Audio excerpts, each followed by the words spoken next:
আসসালামু আলাইকুম দর্শক, শুভেচ্ছা নিন আপনাদের সবাইকে স্বাগত জানাচ্ছি আমি কনক সারোয়ার আজকের অনুষ্ঠানে। দর্শক, জুলাই বিপ্লবের 1 বছর পূর্তি আর কদিনের মধ্যেই হবে, তারিখে তারিখে মিলবে। কিন্তু জুলাইয়ের 1 তারিখ থেকে আমি এই চ্যানেলে জুলাই বিপ্লবের 1 বছর স্মৃতিচারণ, মূল্যায়ন, বিভিন্ন ইস্যু নিয়ে কাজ শুরু করেছি। বেশ কয়েকটা অনুষ্ঠানের কাছে এই এই বিষয়ক। তো আজকে তারই একটি ধারাবাহিকতা, এবং আমরা গত কদিনেই যা দেখলাম তাতে মনে হচ্ছে যেন জুলাই বিপ্লবের যে লাল স্বাধীনতা, জুলাইয়ের যে স্বাধীনতা, যে লাল স্বাধীনতা বলা হয়, সেটি অনেকটা হুমকির মুখে। এবং আজকে তথ্য উপদেষ্টা মাহফুজ সাহেব বলেছেন যে সেই শয়তান ঘাড়ের উপরে নিঃশ্বাস ফেলছে। আহ, এখনো ধরেন বাংলাদেশের সরকারে, প্রশাসনে, পুলিশে, সেনাবাহিনীতে সকল জায়গায় কিন্তু হাসিনার অনুসারী বা তার দ্বারা সুবিধাভোগী বিভিন্ন শ্রেণীর মানুষ যুক্ত।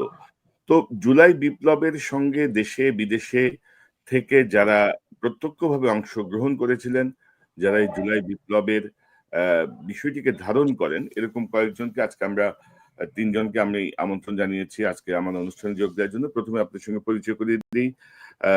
বাংলাদেশের আন্দোলনের বজ্রকণ্ঠ, ইনকিলাব মঞ্চের শওকত ওসমান হাদি। শওকত হাদি ভাই, আপনাকে স্বাগত জানাচ্ছি আজকের অনুষ্ঠানে। শুকরিয়া ভাই আমাকে আজকে দাওয়াত দেওয়ার জন্য। দর্শক, আমাদের সঙ্গে যোগ দিচ্ছেন মেজর শাফায়েত আহমেদ, মানে যিনি নর্থ আমেরিকা থেকে খুব উচ্চ কণ্ঠ ছিলেন। জুলাই বিপ্লবের প্রতিটা জায়গায় তার যে আবেগ, তার যে অংশগ্রহণ, সেটি আসলে অভিনন্দনযোগ্য। শাফায়েত, আপনাকে স্বাগত জানাচ্ছি আজকের আলোচনায়। অনেক ধন্যবাদ কনক ভাই, আপনার এবং আপনার দর্শকদের সবাইকে আমার সালাম এবং শুভেচ্ছা। আসসালামু আলাইকুম। ওয়ালাইকুম আসসালাম। দর্শক, আপনাদের সঙ্গে পরিচয় করে দিচ্ছি রওশন হক। তিনি নিউ ইয়র্কের লেখালেখি করেন, সাংবাদিকতা করেন, এবং জুলাই বিপ্লবের ওই সময়টা অত্যন্ত ক্ষিপ্রতার সঙ্গে আমেরিকার যতগুলো অনুষ্ঠান ছিল, প্রতিবাদ ছিল, সকল কিছুতে অংশ নিয়েছেন। এই জুলাই বিপ্লবকে ধারণ করা আরেকজন ব্যক্তি নিউ ইয়র্ক থেকে। রওশন আপা, আপনাকে স্বাগত জানাচ্ছি। ধন্যবাদ কনক, আপনাকে এবং আপনার দর্শকদেরকে। তো আমরা যে বিষয়গুলো দেখছি, মানে বিশেষ করে মিটফোর্ডের একটি নির্মম বিভৎস হত্যাকাণ্ড দেখলাম। সেই হত্যাকাণ্ডের জের কাটতে না কাটতে খুলনায় এরকম আরেকটি হত্যাকাণ্ড হলো, তাও এই যে বিএনপির আরেক নেতাকে হত্যা করা হলো। এর মধ্যে আবার দেখলাম যে এনসিপির 7 লাখ টাকার ঘুষের লেনদেনের একটা ভিডিও ভাইরাল হলো। তারপর আবার বলা হচ্ছে যে মিটফোর্ডের হত্যাকাণ্ডের সঙ্গে যারা যুক্ত তাদের সাথে এনসিপি নেতাদের ছবি ভাইরাল হচ্ছে। তো আমি এই কিছু কিছু বিষয় আসলে এআই কিনা এগুলো পর্যবেক্ষণে আছে, হয়তো ক্লিয়ার হলে হয়তো আমি শেয়ার করব। এখনো আমার কাছে রিপোর্টটা আসে নাই যে এআই না জেনুইন। তো শওকত ওসমান, আপনি কি মনে করেন, মানে এই যে বিষয়টা আপনি কিভাবে দেখছেন? যে আপনার, আমি যদি বলি যে জুলাই বিপ্লব কি আসলে মানে ব্যাহত হচ্ছে, আমাদের হুমকির মুখে, মানে কোথায় সমস্যাটা? আপনি যদি একটু আলোচনাটা সূত্রপাত করেন। ধন্যবাদ। কনক ভাইয়ের সাথে অনেকদিন পরে আমরা ইচ্ছা থাকা সত্ত্বেও 3জনের সাথে অনেকদিন পরে আমরা হয়ে ওঠে না। তো এরপরেও জুলাইয়ের এই সময়ে মানে যুক্ত হতে পারা সবার জন্য এটা আমাদের জন্য আজকে আনন্দের। কিন্তু যেটা দেখেন দুঃখের ব্যাপার হলো, আমি এটা খেয়াল করেছি যে আপনি জুলাইয়ের 1 তারিখ থেকে যে একটা স্পেশাল এপিসোড করছেন, স্পেশালি এখানে মনে করছে যে শাফায়াত ভাইও উনি বেশ গুরুত্বপূর্ণ ফেসবুক পোস্ট, যেটা আমরাও শেয়ার করেছি, মানে থ্রিলিং, যে কিভাবে কোডিং করে এই আন্দোলনকে কত দিক থেকে মানুষ কিভাবে হেল্প করেছে। আমরা যখন সময় এসেছে যে এই জুলাইয়ে দুনিয়া কাঁপানো 15-20 দিনে আমরা কিভাবে, এখানে তো আমরা হাসিনার পদত্যাগ ঘটাই নাই, আমরা বিশ্বের অত্যন্ত পরাক্রমশালী একটি দখলদার রাষ্ট্র ভারতের পতন ঘটিয়েছি, এবং সেটা নিরস্ত্র 18 কোটি জনগণ সশস্ত্র একটি জঙ্গিবাদী গোষ্ঠীর বিরুদ্ধে। এই বিজয় যখন সেলিব্রেট শুধু করবে না, আমরা আমাদের জুলাইয়ের গল্পগুলো সামনে তুলে আনবো। দেশে বিদেশে কারা কিভাবে এটাকে সম্ভব করতে পারলো। আমরা পুরো জাতি যখন জুলাইয়ের ঘোষণাপত্র, জুলাইয়ের সনদ, এইটা নিয়ে আমরা জাতীয় উৎসব করব, তখন মানে আপনি ভাবেন যে ধরেন গত 3 দিন 4 দিন আগ পর্যন্ত আমাদের কিন্তু ফেসবুক 6 লাখ ছিল, জুলাইয়ের ভিডিওগুলো নিয়ে। সবাই তাদের জুলাইয়ের ভিডিওগুলো আপলোড করছিল, স্মৃতিচারণ করছিল, মানুষ সেই সময়গুলো মনে করছিল। কিন্তু ঠিক 3 দিন আগে যেই মানে বিভৎস হত্যাকাণ্ড আমরা দেখলাম, যেটা মিটফোর্ড হত্যাকাণ্ড নামে পরিচিত, আপনারা নিশ্চয়ই যে এরপরে সবাই আমরা মানসিকভাবে ভেঙে পড়েছি। এখন বাস্তবতা হলো যে আসলে কি হচ্ছে বা কি হবে। আমরা আমাদের প্রেস মিট থেকে বা বিভিন্ন জায়গায় আমরা খুবই আমাদের কনসার্ন জানিয়েছি এই মুহূর্তে কি করা দরকার, এটা আমরা যেটুকু বুঝি সেটা বলেছি। কিন্তু আমার একদম স্পষ্ট একটা ধরেন এর কোনো কনক্রিট প্রমাণ আমার হাতে নাই, কিন্তু সাদা চোখে কিছু জিনিস যে বোঝার ব্যাপার, এটা আমার কাছে খুব স্পষ্ট মনে হচ্ছে যে আপনি নিশ্চয়ই কনক ভাই জানেন, আপনার এখানে যারা আছে দর্শকরাও জানেন যে আমরা বাংলাদেশের জনগণ এবং জুলাই যোদ্ধারা যেভাবে রাষ্ট্রকে সবাই মিলে জুলাইয়ের ঘোষণাপত্র, জুলাই সনদের জন্য প্রেসার দিচ্ছিলাম, সরকারও বারবার চেষ্টা করছিল, কখনো বিএনপি কখনো অন্যান্য দল সামনে যাচ্ছে পিছনে যাচ্ছে, এই কারণে জুলাই ঘোষণাপত্রটা ঝুলে যাচ্ছিল।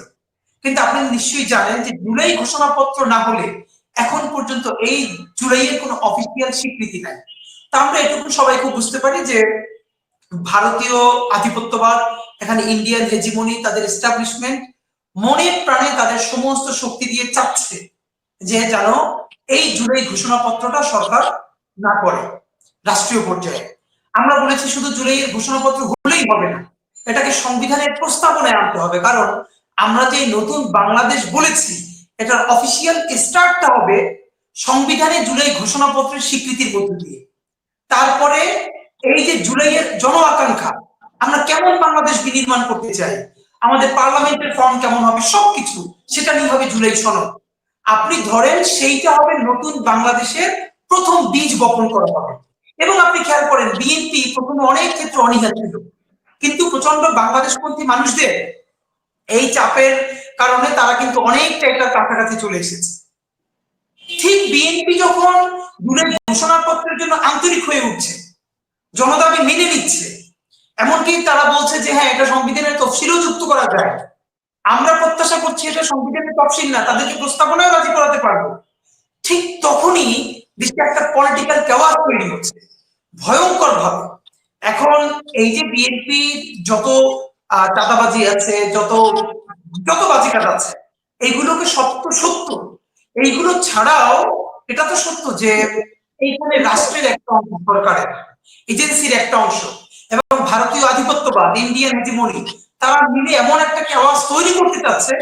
আজকে সেটা বিএনপি কে মাইনাস করা হবে, কালকে হয়তো জামাতকে মাইনাস করা হবে, তারপরে এনসিপি মাইনাস হয়ে যাবে, এবার পুরো একটা অ্যাপলিটিক্যাল এমন একটা জায়গা দাঁড়াবে যাতে খুবই সফটলি একটা 111 এর মতো খুবই পলিশ এন্ড পশ একটা গভর্নমেন্ট ফাংশন করতে পারে, যেখানে পুরো একটা অ্যাপলিটিক্যাল জেনারেশন গড়বার চেষ্টা চলছে।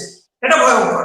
এবং আমরা দেখছি যে যখনই জুলাইয়ের ঘোষণাপত্র এবং জুলাই সনদ, আপনাকে ভাই আমি লাস্ট মিনিটে বলি, ভাইয়েরা বলবেন আমরা শুনবো, আমার মনে হচ্ছে এই এত ক্রাইসিসের মধ্য দিয়েও আমরা যদি জুলাইয়ের ঘোষণাপত্র রাষ্ট্রীয়ভাবে করে ফেলতে পারি এবং জুলাই সনদ আমরা করে ফেলতে পারি, ভারতীয় আধিপত্যবাদের প্রথম অফিসিয়াল পরাজয় হবে এটা। কারণ হাসিনা যে পালিয়ে গেছে এটা সিম্বলিক, কিন্তু এই যে নতুন বাংলাদেশ যার মধ্যে ভারতের আধিপত্যবাদের কোনো ছাপ নাই, এইটার তো শুরুটা হবে জুলাই ঘোষণাপত্র এবং জুলাই সনদের মধ্য দিয়ে। সুতরাং আমার যেটা ধারণা, বিএনপি যতই জুলাইয়ের ঘোষণাপত্র আর সনদের ব্যাপারে জনতার কাতারে আসতে চাচ্ছে, ততই ইন্ডিয়ান যে লবিটা তাদের সাথে ডিল করছে তারা তাদের প্রতি রাগান্বিত হচ্ছে এবং তাদের এখানে পার্টনার গুলোকে তারা বিভিন্নভাবে অ্যাক্টিভ করে এমন কেওয়াস তৈরি করবে, আজকে বিএনপি কালকে জামাত পরশু এনসিপি, পুরো মানুষ পলিটিক্সের বিরুদ্ধে এমন ভাবে দাঁড়াবে, ক্রমাগত মূলত সেটা আওয়ামী লীগকে ফিরিয়ে আনার অথবা আগেই ভালো ছিলাম এই ন্যারেটিভকেই মজবুত করবে। তা আমরা এটা এটুকু বুঝতে পারতে হবে। এর সাথে বলে রাখি, কোনোভাবে বিএনপি কে সাফাই দেওয়ার সুযোগ নাই। বিএনপির প্রত্যেকটা হত্যাকাণ্ডের প্রত্যেকটা চাঁদাবাদী গ্রেফতার করতে হবে, বিচার করতে হবে, এই রাষ্ট্রকেই করতে হবে। সে না পারলে ক্ষমতা ছেড়ে দিবে, কিন্তু সে কিছুই বলছে না, বলবে বিএনপির কারণে পাইনি, এটাও চলবে না। হয়তো আইদার তাকে রুল করতে হবে অথবা কুইট করতে হবে। শরীফ ওসমান হাদি, আমি আপনার সঙ্গে একেবারে একমত যে ধরেন বিএনপি একটা রাজনৈতিক দল হিসেবে কি করতে পারে, বিএনপি সর্বোচ্চ দল থেকে বহিষ্কার করতে পারে, কিন্তু গত এই 11 মাসে বা 12 মাসের কাছাকাছি সময়ে সরকারের পক্ষ থেকে কি আমরা কঠোর কোনো পদক্ষেপ দেখেছি? দু একটা ঘটনা ঘটেছে, আসামি ধরে নিয়ে যাওয়া হয়েছে, থানা ঘেরাও হয়েছে। তো থানা ঘেরাও করে তুমি আসামি আনে কি করে? তুমি সেনাবাহিনী ডাকো, তুমি গুলি করো পায়ে, তুমি এবং ঠেকাও। কোনো কঠোর এখানে পদক্ষেপ কিন্তু নাই। মানে একটা গ্রুপ চাচ্ছে যে এরকম একটা অবস্থা তৈরি হোক। ভাই চাঁদাবাজি ভাই, আপনার নিশ্চয়ই মনে থাকার কথা, বিএনপির সময় যে অপারেশন ক্লিন হার্ট হয়েছিল, তখন তো বিএনপি মানে সেনাবাহিনীর ম্যাজিস্ট্রেসি পাওয়ার ছিল, রাইট? ছিল। তো সেই সেনাবাহিনীর আজকেও ম্যাজিস্ট্রেসি পাওয়ার আছে। আপনি বলেন তো যে সেনাবাহিনীর ম্যাজিস্ট্রেসি পাওয়ার থাকা সত্ত্বেও রাস্তায় সেনাবাহিনী থাকার পরে এগুলো কিভাবে হতে পারছে? ধরেন পুলিশের মোরাল ভেঙে গেছে, পুলিশ সব জায়গায় ঠিক মতো ফাংশন করতে পারছে না, আর্মির তো মোরাল ভাঙে নাই। তো আর্মি যেখানে থাকতে পারে রাস্তায়, সেইখানে কোন বিএনপির কোন ছেলের কোন চাঁদাবাদের সাহস আছে এগুলো করবার? এর মানে আপনি কিছুটা রুল করছেন, দূর থেকে কিছু ঘটনা হতে দিচ্ছেন বলে বিএনপি এগুলো করতে পারছে। আপনি পিটাইদের ঠ্যাং ভেঙে ফেলান। দেখেন অপারেশন ক্লিন হার্ট সেনার পক্ষে বাংলাদেশের মানুষ ছিল না। এমনকি বিএনপি যে অপারেশন ক্লিন হার্ট করেছে তাতে বিএনপির বহু মানুষই তো মারা গেছে, তবু তো মানুষ প্রশংসা করেছে। কারণ কি? শক্ত হাতে রুল করেছে। আপনি শক্ত হাতে রুল করছেন না, তো এটা কেন? মানে আপনি আপনি যদি না ঠেকাইতে পারেন, মানে আমাকে দেখতে হবে যে আপনি ঠেকাতে গেছেন, বিএনপি শীর্ষ নেতৃত্ব এখানে বাধা দিয়েছে, তখন আপনি একটা কথা বলতে পারেন। তো লোকালি আপনি কাউকে অ্যারেস্ট করলেন, লোকালি যে থানায় ঘেরাও করলো, আপনি ছাড়বেন কেন? আপনি আপনার আপনার শক্তি বৃদ্ধি করবেন, আপনি আপনার অবস্থানে থাকবেন। তো যাই হোক, আমি আসছি আবার আপনার কাছে, অনেকগুলো গুরুত্বপূর্ণ ইস্যু এসছে। রসনা আপা, আপনি কি মনে করেন এই যে 11 মাসের এই যে জুলাই বিপ্লব, মানে যেই বিপ্লবের জন্য আমরা আসলে 10,000 মাইল দূরে থেকেও যে যে তৎপর ছিলাম, যে আন্তরিকতা ছিল বা নিজেদের যে অংশগ্রহণ ছিল, সেই জায়গাটায় কি মনে করেন কেন এটা হুমকির মুখে এখন আমরা বলছি, বা আপনি কিভাবে দেখছেন? ধন্যবাদ কনক। আপনার দর্শকদের সালাম ও শুভেচ্ছা। একটু আশাহত তো হয়েছি যে আমরা তো শুধু 1 মাস না, আমরা যারা বিদেশে হুম। অনেকটা বলা যায় পালিয়ে এসছে, আমরা তো সেই 15-16 বছর ধরেই এই ফ্যাসিস্টের দমন নিপীড়নে ছিলাম। আমি ছিলাম, আপনি ছিলেন, আপনার পরিবার ছিল। আমরা এখানে থেকেও আমার বিশেষ করে পোস্টের জন্য আমার এলাকাতে গিয়েছে, আমার বাড়িতে গিয়েছে, খুঁজতে গিয়েছে, নানান রূপে নানান বেশে তারা গিয়েছে। যাই হোক। তো তারপরেও লিখা বন্ধ করিনি। আমরা একটা সুন্দর বাংলাদেশ গড়বার উদ্দেশ্য নিয়ে এই কাজটা করেছি। আমাদের ব্যক্তিগত কোনো স্বার্থ এখানে নেই। সম্প্রতি আপনি জেনে থাকবেন, দর্শকরাও হয়তোবা জানেন যে আমি এনসিপি নর্থ আমেরিকা অ্যালায়েন্সের সাথে আমি যুক্ত হয়েছি। আমি কখনোই রাজনীতি করিনি, কোনো রাজনৈতিক দলের সাথে ছিলাম না। যেহেতু আমি এন্টি হাসিনা এবং ভারত নেগেটিভ আমার বক্তব্য ছিল, যার ফলে মানুষ যখন যার মতো যা ভালো লেগেছে সেই দলের বলে মনে করেছে। যাই হোক, অবশেষে জুলাই এসছে। এই জুলাই আমাদের অনেক সারা দেশের মানুষের ত্যাগ তিতিক্ষার বিনিময়ে এই অর্জিত জুলাই। আমরা এখন দেখতে পাচ্ছি আমাদের জুলাই যোদ্ধারা, আমি এই সারা দেশের মানুষকে জুলাই যোদ্ধা মনে করি, তাদেরকে মুখোমুখি দাঁড় করিয়ে দিচ্ছে কেউ বা কাহারা এটাকে মুখোমুখি দাঁড় করিয়ে দিচ্ছে। এই মুখোমুখি অবস্থানে আসবার কথা ছিল না। এই যে আমরা মুখোমুখি একটা অবস্থানে আমরা চলে এসেছি, এটার পিছনে কার সাফল্য?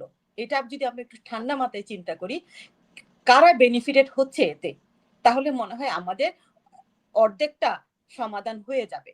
আর আমরা যেটা দেখলাম এই গত কয়েকদিনে কয়েকটা ঘটনা আমরা দেখলাম, মসজিদের ইমামকে কুপিয়ে হত্যা করা, তারপরে আবার সেটার সমাধান খুঁজতে যাওয়া, বলা যে উনি অমুক কথা বলেছেন, ওটা আমাদের ধর্মবিরোধী, তাই ওনাকে, এই যে একটা বক্তব্য, এই ন্যারেটিভ গুলা কারা আমাদের সামনে আনছেন? তারপর অবশেষে যেটা আমরা দেখলাম একদম চরম নৃশংস, আমার মনে হয় না ইতিহাসে এই ঘটনা সেই আগের যুগে ছিল কিনা।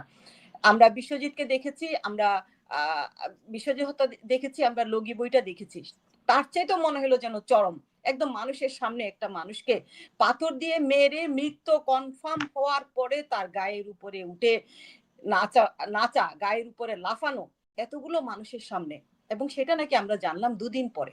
এই যে ক্লিয়ার ভিডিওটা কে করলো? আমরা কেন এই ভিডিওদারির নাম এখনো জানতে পাচ্ছি না? আমরা তো জুলাই যোদ্ধাদের ভিডিও যারা করছেন সেই সময়, আমরা তো তাদেরকে যোদ্ধা মনে করে স্যালুট করি। এখন এই যে ভিডিওটা কে করলো, কার হাত থেকে ভিডিওটা 2 দিন পরে আমরা দেখতে পেলাম, কেন 2 দিন সময় গেল? তারপরে এই যে জনসম্মুখে তাকে মারা হলো, কেউ কেন এগিয়ে আসলো না? আমাদের জুলাই যোদ্ধারা, আমাদের 18 কোটি বাংলাদেশিদের আমরা দেখেছি মৃত্যুকে পরাজিত করতে। তারা বুলেটের সামনে গেছে কোনো কিছু ছাড়া মৃত্যুকে বরণ করতে গিয়েছিল।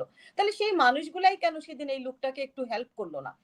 তার বিরুদ্ধেও আমরা অনেক কথা শুনছি, কিন্তু আমরা অপরাধীকে কি এভাবে এই পিটিয়ে মেরে ফেলার অধিকার রাখি? কারা করলো এই কাজটা? বিএনপির লোকজন বহিষ্কার করছেন, কিন্তু বহিষ্কার করাই কি সমাধান? আপনারা এই পর্যন্ত 7,000-এর উপরে বহিষ্কার করেছেন, আপনারাই বা কেন ধরিয়ে দিচ্ছেন না? আমরা এখন সরকারের দোষ খোঁজার জন্য বলছি, অবশ্যই তাদেরও দোষ আছে, তারা কেন ধরছে না, যে তারা কেন এদেরকে গ্রেফতার করছে না? এই 7,000 থেকে 700 মানুষকে গ্রেফতার বিএনপি নিজে থেকে করিয়ে দিতে পারছে না, যে এই হচ্ছে অপরাধী, আপনারা নিয়ে যান, তারপরে সাজা হয় কিনা আমরা দেখি। যাই হোক, সরকারও করছে না। এই যে একটা গুবলেট তৈরি করা হয়েছে, আমাদেরকে মুখোমুখি দাঁড় করানো হয়েছে, বিএনপি এবং এনসিপি এবং সারা দেশের মানুষ যখন বিএনপির বিরুদ্ধে মিছিল দিচ্ছে, নানান খারাপ কথা কুকথা বলছে, এগুলো কেন, কারা করছে, কারা এত লাভবান হচ্ছে? আমার ধারণা এখনো আমাদের বিদেশি পরাশক্তি আমাদের বিএনপির উচ্চ লেভেলে ঢুকে গেছেন, এবং সরকারে তো অবশ্যই আছেন, কেউ না কেউ এখানে কলকাঠি নেড়ে আমাদের দেশটাকে অশান্ত করে আবারও চাচ্ছেন যে ভারত ছাড়া, ওই ভারতের পররাষ্ট্র সচিব ছাড়া আমাদের দেশে নির্বাচন হবে না, বা নির্বাচিত যে সরকার সামনে আসবে তাকে ভারতমুখী হয়ে থাকতে হবে। এই কারণে এই ন্যারেটিভটা মানুষের মগজে ঢুকানো হচ্ছে খুব সূক্ষ্মভাবে, যে ভারত ছাড়া আমরা চলবো না। এই কারণে আমি বলবো যে এই শুদ্ধি অভিযানটা বিএনপি কে শুরু করতে হবে। আমরা শুনি নানান কথা এনসিপির নেতাদের বিরুদ্ধে, সংগঠনটার বিরুদ্ধে নানান কথা উঠে আসছে, হ্যাঁ সেগুলোও তদন্ত করা দরকার, এবং আমি যতদূর বিশ্বাস করি যে দুদক এগুলো তদন্ত করছে। কিন্তু আমি বলবো আমরা ছাত্রদেরকে রক্ত দিতে দেখেছি, এখন শুদ্ধি অভিযান অবশ্যই বিএনপির পক্ষ থেকে শুরু করতে হবে। বিএনপি জানে কাদেরকে সরালে এই ধরনের কাজগুলো থেকে তারা নিজেদেরকে বিরত রাখতে পারবে। আমরা নাম ধরে বলতে চাই না। কনক, আপনার সাথে আমি অনেকবার শেয়ার করেছি, আমি যখন পালিয়ে যায়, দেশ থেকে পালিয়ে যায় শিক্ষামন্ত্রী নফেল, ইসকন নফেল, তখন থেকে আমি যেই এতদিন মানে যাদের পক্ষে আমি লিখেছি, আমি তাদের কাছ থেকে সরে এসেছি। আমি এতটাই ডিসহার্টেন হয়েছি নফেল পালানোর পরে। যারা পালিয়েছেন তাদেরকে আমরা সবাই চিনি, এবং না ধরেন আপনার আমি যদি একটু যোগ করি আপনার সাথে, আপনার ডিসাইডেড হওয়ার মূল কারণ হচ্ছে ধরেন চট্টগ্রামের শীর্ষস্থানীয় বিএনপি নেতারাই নফলকে পার করে দিয়েছে, এবং টাকার বিনিময়ে পার করে দিচ্ছে, টাকার বিনিময়ে বস্তা ভর্তি টাকা নিয়ে, হ্যাঁ। তারাই আবার ধরেন সামনে এসে বড় বড় নীতি ঝাড়ে। তো এইগুলো তো আমরা এগুলোকে টলারেট করার জন্য তো জুলাই বিপ্লব হয় নাই, এগুলো হয়নি। আর বিএনপির সিনিয়র নেতাদের মধ্যে অনেক গোয়ার তুমি আছেন, তারা নিজেদেরকে সব জানতা ভাবতেছেন, কিন্তু আমাদের জেনজির ভাষা যদি ওনারা বুঝতে না পারেন, আমি ওনাদেরকে বলবো আপনারা দয়া করে সরে যান। আমাদের ছেলেদেরকে নতুন রাষ্ট্র গড়ার কাজে আপনারা যদি সহযোগিতা না করতে পারেন, বাধা দিবেন না। আপনারা যদি এই জেনারেশনের ভাষা বুঝতে না পারেন, আপনারা পদত্যাগ করেন। নতুন বিএনপির মধ্যেও তো নতুন ছেলে পেলে আছে, তাদেরকে দেন। আর আপনারা আরো একটা কথা কোনো দুঃখের সাথে বলতে হয়, বিদেশে বসে বাংলাদেশ চালানো যাবে না, ওই দিন শেষ। নতুন করে গড়তে হবে দেশকে, এবং সংবিধানে ছেলেরা যা যা পরিবর্তন চাচ্ছে, ওদের দেশ, ওদের ভাষা মতো এই দেশ চলবে, সংবিধান রচিত হবে, ইতিহাস রচিত হবে, আবার নতুন করে বাংলাদেশকে গড়তে হবে। আমি আসবো আবারও আপনার কাছে। মেজর শাফেদ, ধরেন এই মিটফোর্ডের এই সামনের ঘটনার পরে বেশ কিছু বিষয় সামনে চলে আসছে, যেমন ধরেন আমাদের শরীফ ওসমান হাদি বলছিলেন যে ধরেন এগুলো ইচ্ছাকৃত কোনো পরিস্থিতি কিনা। যেমন আমরা 1/11-এর আগে দেখলাম একটা ঘটনা ঘটলো, যে লগি বৈঠা, এরশাদের আগে দেখলাম কিছু ঘটনা, তারপরে ধরেন এই যে মিটফোর্ডের এই ঘটনার যে এফআইআর, সেই এফআইআর অনেকবার চেঞ্জ হয়েছে। নিহতের পরিবার বলছে যারা প্রকৃত আসামি তাদেরকে বাদ দেওয়া হয়েছে, কয়েকবার আসামির এই তালিকা চেঞ্জ করা হয়েছে। প্রথম অভিযোগটা ফ্যামিলির পক্ষ থেকে যে মামলা ছিল সেখানে তারা বলছিল পূর্ব শত্রুতার জের, তারপরে এখানে যুক্ত হয়েছে এখানে মাসে 2 লাখ টাকা চাঁদা চাওয়া হয়েছে অথবা ব্যবসার শেয়ার চাওয়া হয়েছে। আমাদের ম্যাজিস্ট্রেসি পাওয়া নিয়ে আর্মি মাঠে, ধরেন আমি যদি 1/11-কে সমর্থন নাও করি, 1/11-এর সময় কিন্তু ওই যে একটা ইউনিফর্ম রাস্তার এক কোনায় দেখা গেলে পুরো রাস্তা খালি হয়ে গেছিল, সকল চাঁদাবাজ মানে কি বলবো সন্ত্রাসী কিন্তু সব মানে হিডেন প্লেসে চলে গেছিল। তো এবার কি এগুলো কি ইচ্ছাকৃত ভাবে ঘটানোর চেষ্টা হচ্ছে কিনা? এবং আপনি যদি দেখেন যে মানে যে জায়গাগুলো আমরা মিলাচ্ছি, যে ঘটনা ঘটার মানে আধা ঘন্টার মধ্যে যে মিছিল শুরু হইলো, সেই মিছিলের স্লোগান হচ্ছে তারেক রহমান জবাব চাই। তারেক রহমান তো আর সরকারে নাই, তাই না? স্বরাষ্ট্রমন্ত্রীর জবাবদিহিতাও কেউ চায় না, ইউনূসের জবাবদিহিতাও কেউ চায় না, চাচ্ছে তারেক রহমানের জবাবদিহিতা। আর চাঁদাবাজি, আওয়ামী লীগ, বিএনপি এবং এই যে ডিম ফুটে বের হয়েছে এনসিপিও তো চাঁদাবাজির সঙ্গে যুক্ত। বহু ঘটনা আছে এরকম। আজকের এই 7 লাখ টাকার ঘটনা বাদ দিলে বহু ঘটনা আছে। তো এই জায়গাগুলো বন্ধ হবে আমরা আশা করছিলাম, কিন্তু 11 মাসের যে সরকার, যে অ্যাডমিনিস্ট্রেশন, সবকিছু মিলিয়ে আমরা কেন আশাহত হচ্ছি, বা কেন ম্যাজিস্ট্রেসি পাওয়ার নিয়ে আর্মি মাঠে থাকার পরেও আমাদের এরকম পরিস্থিতির সম্মুখীন হতে হচ্ছে? জুলাই বিপ্লব কেন হুমকির মুখে? আপনি কি মনে করেন একজন জুলাই যোদ্ধা হিসেবে, একজন সাবেক সামরিক কর্মকর্তা হিসেবে? ধন্যবাদ কনক ভাই। এখানে আসলে আপনার তো প্রশ্ন অনেকগুলা, একটা একটা করে আলাদা আলাদা করে দেখতে হবে এখানে। হ্যাঁ, তবে আমার এখন বর্তমানে যেটা মনে হচ্ছে যে যেই সময়টাতে যে আমাদের শরীফ ওসমান হাদী যখন শুরু করছিলেন, উনি যেই কথাটা বলছিলেন যে যেই সময়টাতে এখন আমরা জুলাইকে আমরা স্মৃতিচারণ করব, বা জুলাইয়ের যে প্রত্যেকটা দিন, প্রতিটা মুহূর্ত আমাদের কিভাবে কেটেছে, সেই ঘটনাগুলো নিয়ে আমরা এখন আলোচনা করব, এবং সেই মুহূর্তগুলোকে আমরা ইমমর্টালাইজ করে রাখবো, তাই না? যে একদম এটা নিয়ে একদম লেখা হবে, এটা নিয়ে গল্প, কবিতা, গান লেখা হচ্ছে, উপন্যাস লেখা হচ্ছে, যে আমাদের সবাই, কারণ আমরা তো এখনো জানি না, অনেক মানুষজন যারা এটাতে অবদান রেখেছিলেন, যার যেভাবে সম্ভব গোপনে থেকে বা নিজেকে প্রকাশ না করে, শরীফ ওসমান হাদীর মতো লোকজন তারা তো রাস্তায় প্রকাশ্যে ছিল, কিন্তু যেই পরিমাণ মানুষ, তাদের থেকে কয়েক গুণ বেশি মানুষ যারা নিজেদেরকে প্রকাশ্যে আনেন নাই, কিন্তু যারা ব্যাকগ্রাউন্ডে থেকে অবদান রেখেছেন। এরকম আমি নিজে এরকম অনেকের সাথে আমার,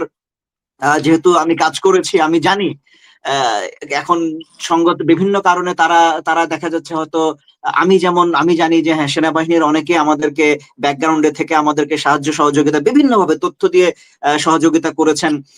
তো এই যে অবশ্য, এবং খুব সঙ্গত কারণেই তাদের পরিচয়টা আমরা প্রকাশ করতে পারছি না, এটা তাদের জন্যই। কিন্তু যে আমাদের যে মুহূর্তে এখন এই বিষয়গুলো নিয়েই আমাদের আলোচনা করার কথা ছিল, সেই মুহূর্তে আমরা এখন ব্যস্ত হয়ে যাচ্ছি এই মিটফোর্ডের মতো ঘটনা, হ্যাঁ, কুয়েটের মতো ঘটনা, তারপরে যে একজন ইমাম সাহেবকে কুপিয়ে মেরে ফেলা হলো সেই ঘটনা, তারপরে এখন আবার ওই যে যেটা বলছিলেন যে কি এনসিপির চাঁদাবাজি, মানে এরকম এই সমস্ত জিনিসপত্র নিয়ে আমরা এখন ব্যস্ত হয়ে যাচ্ছি। তো এবং যেই টাইম লাইন গুলো যদি আমরা দেখি, তাহলে মনে হচ্ছে যে মানে এই জিনিসটার পেছনে না, যে হ্যাঁ, কেউ একজন মনে হচ্ছে যে খুব মানে ট্যাক্টফুলি বা একদম ক্রাফটফুলি একটার পর একটা ঘটনাকে সাজিয়ে দিচ্ছে, কারণ আদারওয়াইজ মিটফোর্ডের যে ঘটনাটা, এটা ঘটনা ঘটলো, ন্যাক্কারজনক ঘটনা, একজন মানুষকে এভাবে মানে মেরে ফেলা, এটার মানে আমি তার দলীয় পরিচয় জানতে চাই না, যিনি হত্যাকাণ্ডের শিকার হলেন তার পরিচয়ও আমি এখানে যদি উজ্জ্বল রাখি, মানে আমি এখানে কোনো টোটালি আনবায়াসড একটা ভিউ থেকে, যে এরকম একটা ন্যাক্কারজনক ঘটনা ঘটেছে, কোনো সন্দেহ নাই এটার বিচার হতে হবে। মানে কে কোন দলের, এটা দেখার এখানে সময় নাই, এবং দেখার মতো এখানে দেখাটা উচিত না, এটা জাস্ট গ্রেফতার করতে হবে, দ্রুত বিচার করতে হবে। কিন্তু এটা ভিডিও করা হলো, তার মানে যিনি ভিডিওটা করেছেন যেই মুহূর্তে ঘটনাটা ঘটছিল তখনই তার কাছে ছিল, কিন্তু ঘটনাটা আসলো কখন? 2 দিন পরে। এবং এর সাথে সাথে আপনি দেখবেন কয়েকটা ঘটনা, কুয়েটের ঘটনাটা ঘটেছে, আবার এই যে একজন ইমাম সাহেবকে কোপানোর ঘটনা। তো আমার কাছে মনে হচ্ছে যে এই ঘটনাগুলো হয়তো একটাকে চাপা দেওয়ার জন্য আরেকটা আনা হচ্ছে, বা মানে একটার সাথে আরেকটার জন্য একদম পরপর। এবং দেখেন এখানে আঙ্গুল তোলার মতো আপনি অনেকগুলো। সাফায়েত, আমি একটা বিষয় একটু যোগ করে দিই আপনার সাথে, মানে কুয়েটের ঘটনা বা ইমাম সাহেবের ঘটনার পাশাপাশি আপনি যদি দেখেন যে এই হাসিনার অডিওটা সামনে আসলো বিবিসির, রাজশাকী হলো আইজিপি, এবং তার পরদিনই এই মিটফোর্ডের এই ভিডিওটাকে সামনে নিয়ে আসা হলো। অর্থাৎ হাসিনার এই অডিও এবং রাজশাকী হওয়ার বিষয়টা কিন্তু সোশ্যাল মিডিয়া এবং পত্রিকার শিরোনাম থেকে দূরে সরে গেল। জি, আপনি কন্টিনিউ করেন।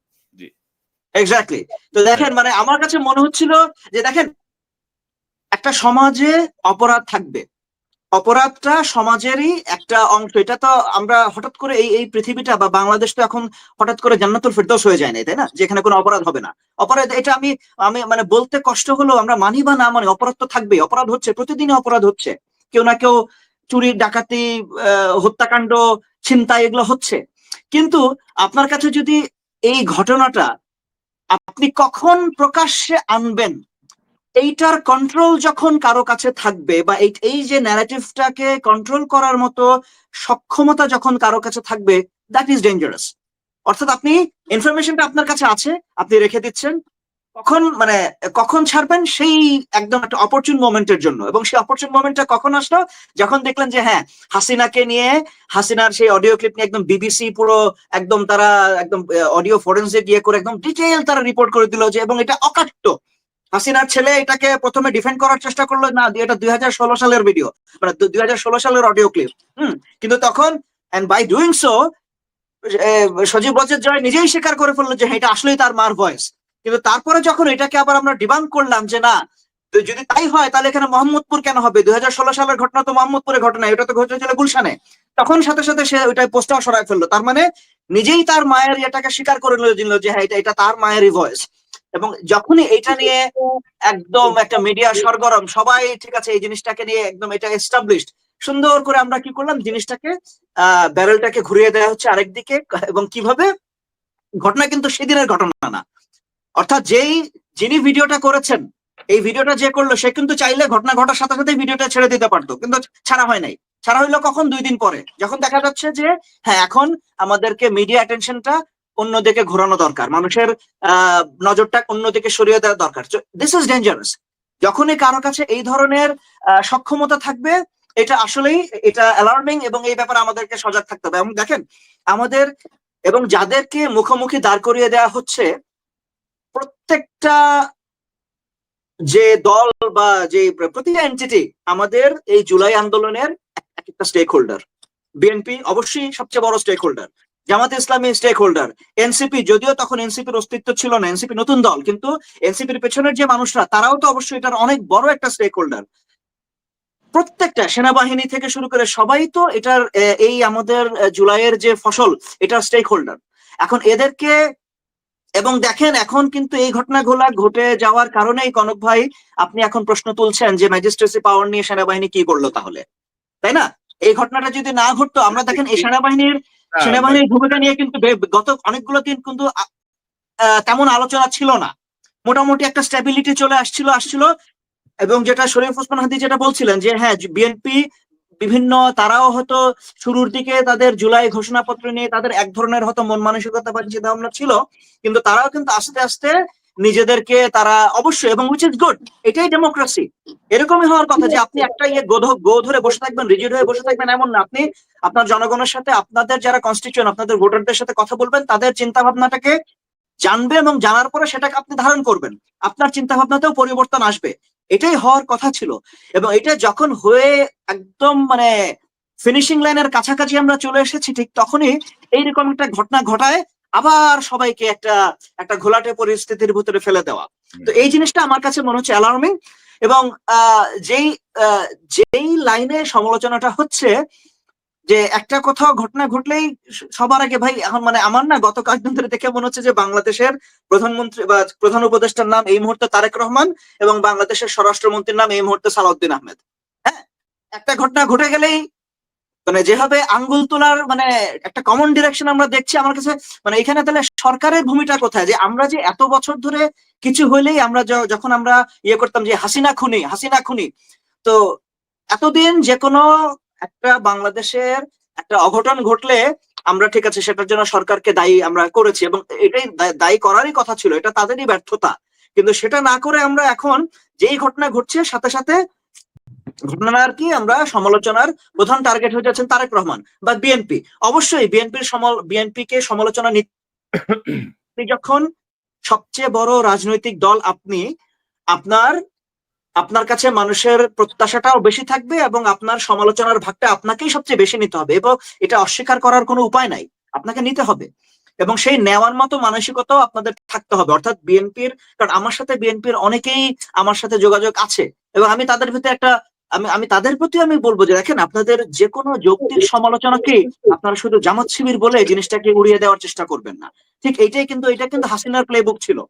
হাসিনার বিরুদ্ধে যে কোনো আন্দোলন হলেই এটাকে বিএনপি জামাতের আন্দোলন বলে এটাকে বানচাল করে একদম নষ্ট করে ফেলা হতো। এবং এই কারণে গত জুলাই আন্দোলনে অফিসিয়ালি আপনাদের দলকে বিএনপিকেই এরকম একটা শুরুর দিকে এরকম একটা স্ট্যান্স নিতে হয়েছিল যে না এটা ছাত্রদের আন্দোলন, এটা কারণ আমাদের আন্দোলন না। কিন্তু আমরা তো জানতাম, আমরা যারা এটার পেছনে কাজ করেছি আমরা তো জানতাম বিএনপি ওতপ্রোতভাবে প্রথম থেকে এটার সাথে জড়িত ছিল, এটা আন্দোলনের কৌশল ছিল। I get it, fine. কিন্তু এখন আপনারাই যদি সেই আওয়ামী লীগের প্লে বুকটাকেই যদি রিপিট করেন যে আপনাদের যে কোনো যৌক্তিক সমালোচনাকে আপনারা এটা জামাত শিবিরের কাজ বলে এটাকে নাকচ করে দেওয়ার চেষ্টা করেন, that is also not a good sign. আপনাদেরকেও you have to be open to criticism, তাই না? আপনাদেরকে সেই যৌক্তিক সমালোচনাটাকে গ্রহণ করার মতো মানসিকতা আপনাদেরকে দেখাতে হবে। এবং এই ক্ষেত্রেই যেটা বলছিলাম যে তরুণদেরকে, কারণ এটা অনেক পুরোনো দিনের চিন্তা ভাবনা, ধ্যান ধারণা যে আমি যে কোনো একটা অভিযোগ আসলে সেটাকে আমি প্রথমেই অস্বীকার করবো বা নাকচ করবো, এটা করা যাবে না। আর শেষ পর্যন্ত শেষে যে কথাটা বলছিলেন যে দেখেন আমরা যেহেতু পশ্চিমে থাকি, বিশেষ করে আমেরিকাতে, আপনি হয়তো জানেন কনক ভাই, আপনি নিজেও হয়তো নিউ ইয়র্কে থাকেন এবং আপনারা নিজেরাই কয়েকদিন আগে নিউ ইয়র্কের মানুষজনই একটা বিশাল অঘটন ঘটিয়েছে যে ডেমোক্রেটিক মেয়রাল ইলেকশনের যে প্রাইমারিতে জোহরান মামদানিকে তারা ইলেক্ট করেছে। তো এবং আপনি হয়তো সেই ডিবেটটাও দেখেছেন যে যখন সবাইকে প্রশ্ন করা হচ্ছিল যে আপনি মেয়র হওয়ার পরে প্রথম কোন দেশ ভিজিট করবেন, সবার এক বাক্যে উত্তর আমি ইসরায়েলে যাব। সেখানে মামদানি একমাত্র মানুষ ছিল, সে বলেছে যে আমি কোথাও যাব না, আমি আমার ভোটারদের সাথেই থাকবো, তাদের সমস্যাকে আমি এখানেই সমাধান করবো। কিভাবে? রাইট, আমি নিউ ইয়র্কেই থাকবো, আমি তাদের সমস্যাকে আমি নিউ ইয়র্কে থেকেই সমাধান করব। খুব ক্লিয়ারলি একটা, এইটাই উত্তর হওয়ার কথা ছিল। আমি তো ভাই নিউ ইয়র্কের মেয়রের জন্য আমি কম্পিট করছি, আমি তেল আভিভের মেয়রের জন্য কম্পিট করছি না, তাই না? অর্থাৎ এই যে ওয়েস্টে যে কথাটা আছে, একটা কথা আছে যে কিসিং দ্য রিং, তার কথার এটাই ছিল এরকম যে আমি আরেকটা দেশে কি I don't have to go and kiss someone's ring, যে আমার আরেকটা জায়গার প্রতি আমাকে আমার আনুগত্য প্রকাশ করার জন্য। তো একইভাবে বাংলাদেশে যারা ভবিষ্যতের রাজনীতি করবেন, আপনাদের ভিতরেও এই মানসিকতাটা থাকতে হবে যে আপনার কোনো প্রতিবেশীকে তুষ্ট করে বা প্রতিবেশীকে খুশি করে আপনার রাজনীতি করার প্রয়োজন নাই, ওই দিন শেষ। আপনি অবশ্যই আমার প্রতিবেশীর সাথে আমি ভালো সম্পর্ক রাখবো, কোনো সন্দেহ নাই, কিন্তু তাকে তুষ্ট করে তার স্বার্থকে আমার নিজের স্বার্থের উপরে প্রাধান্য দিয়ে আমরা রাজনীতি করার ওই দিন শেষ। এখন আমাদেরকে আমাদের চিন্তা ভাবনা বদলাতে হবে। ধন্যবাদ।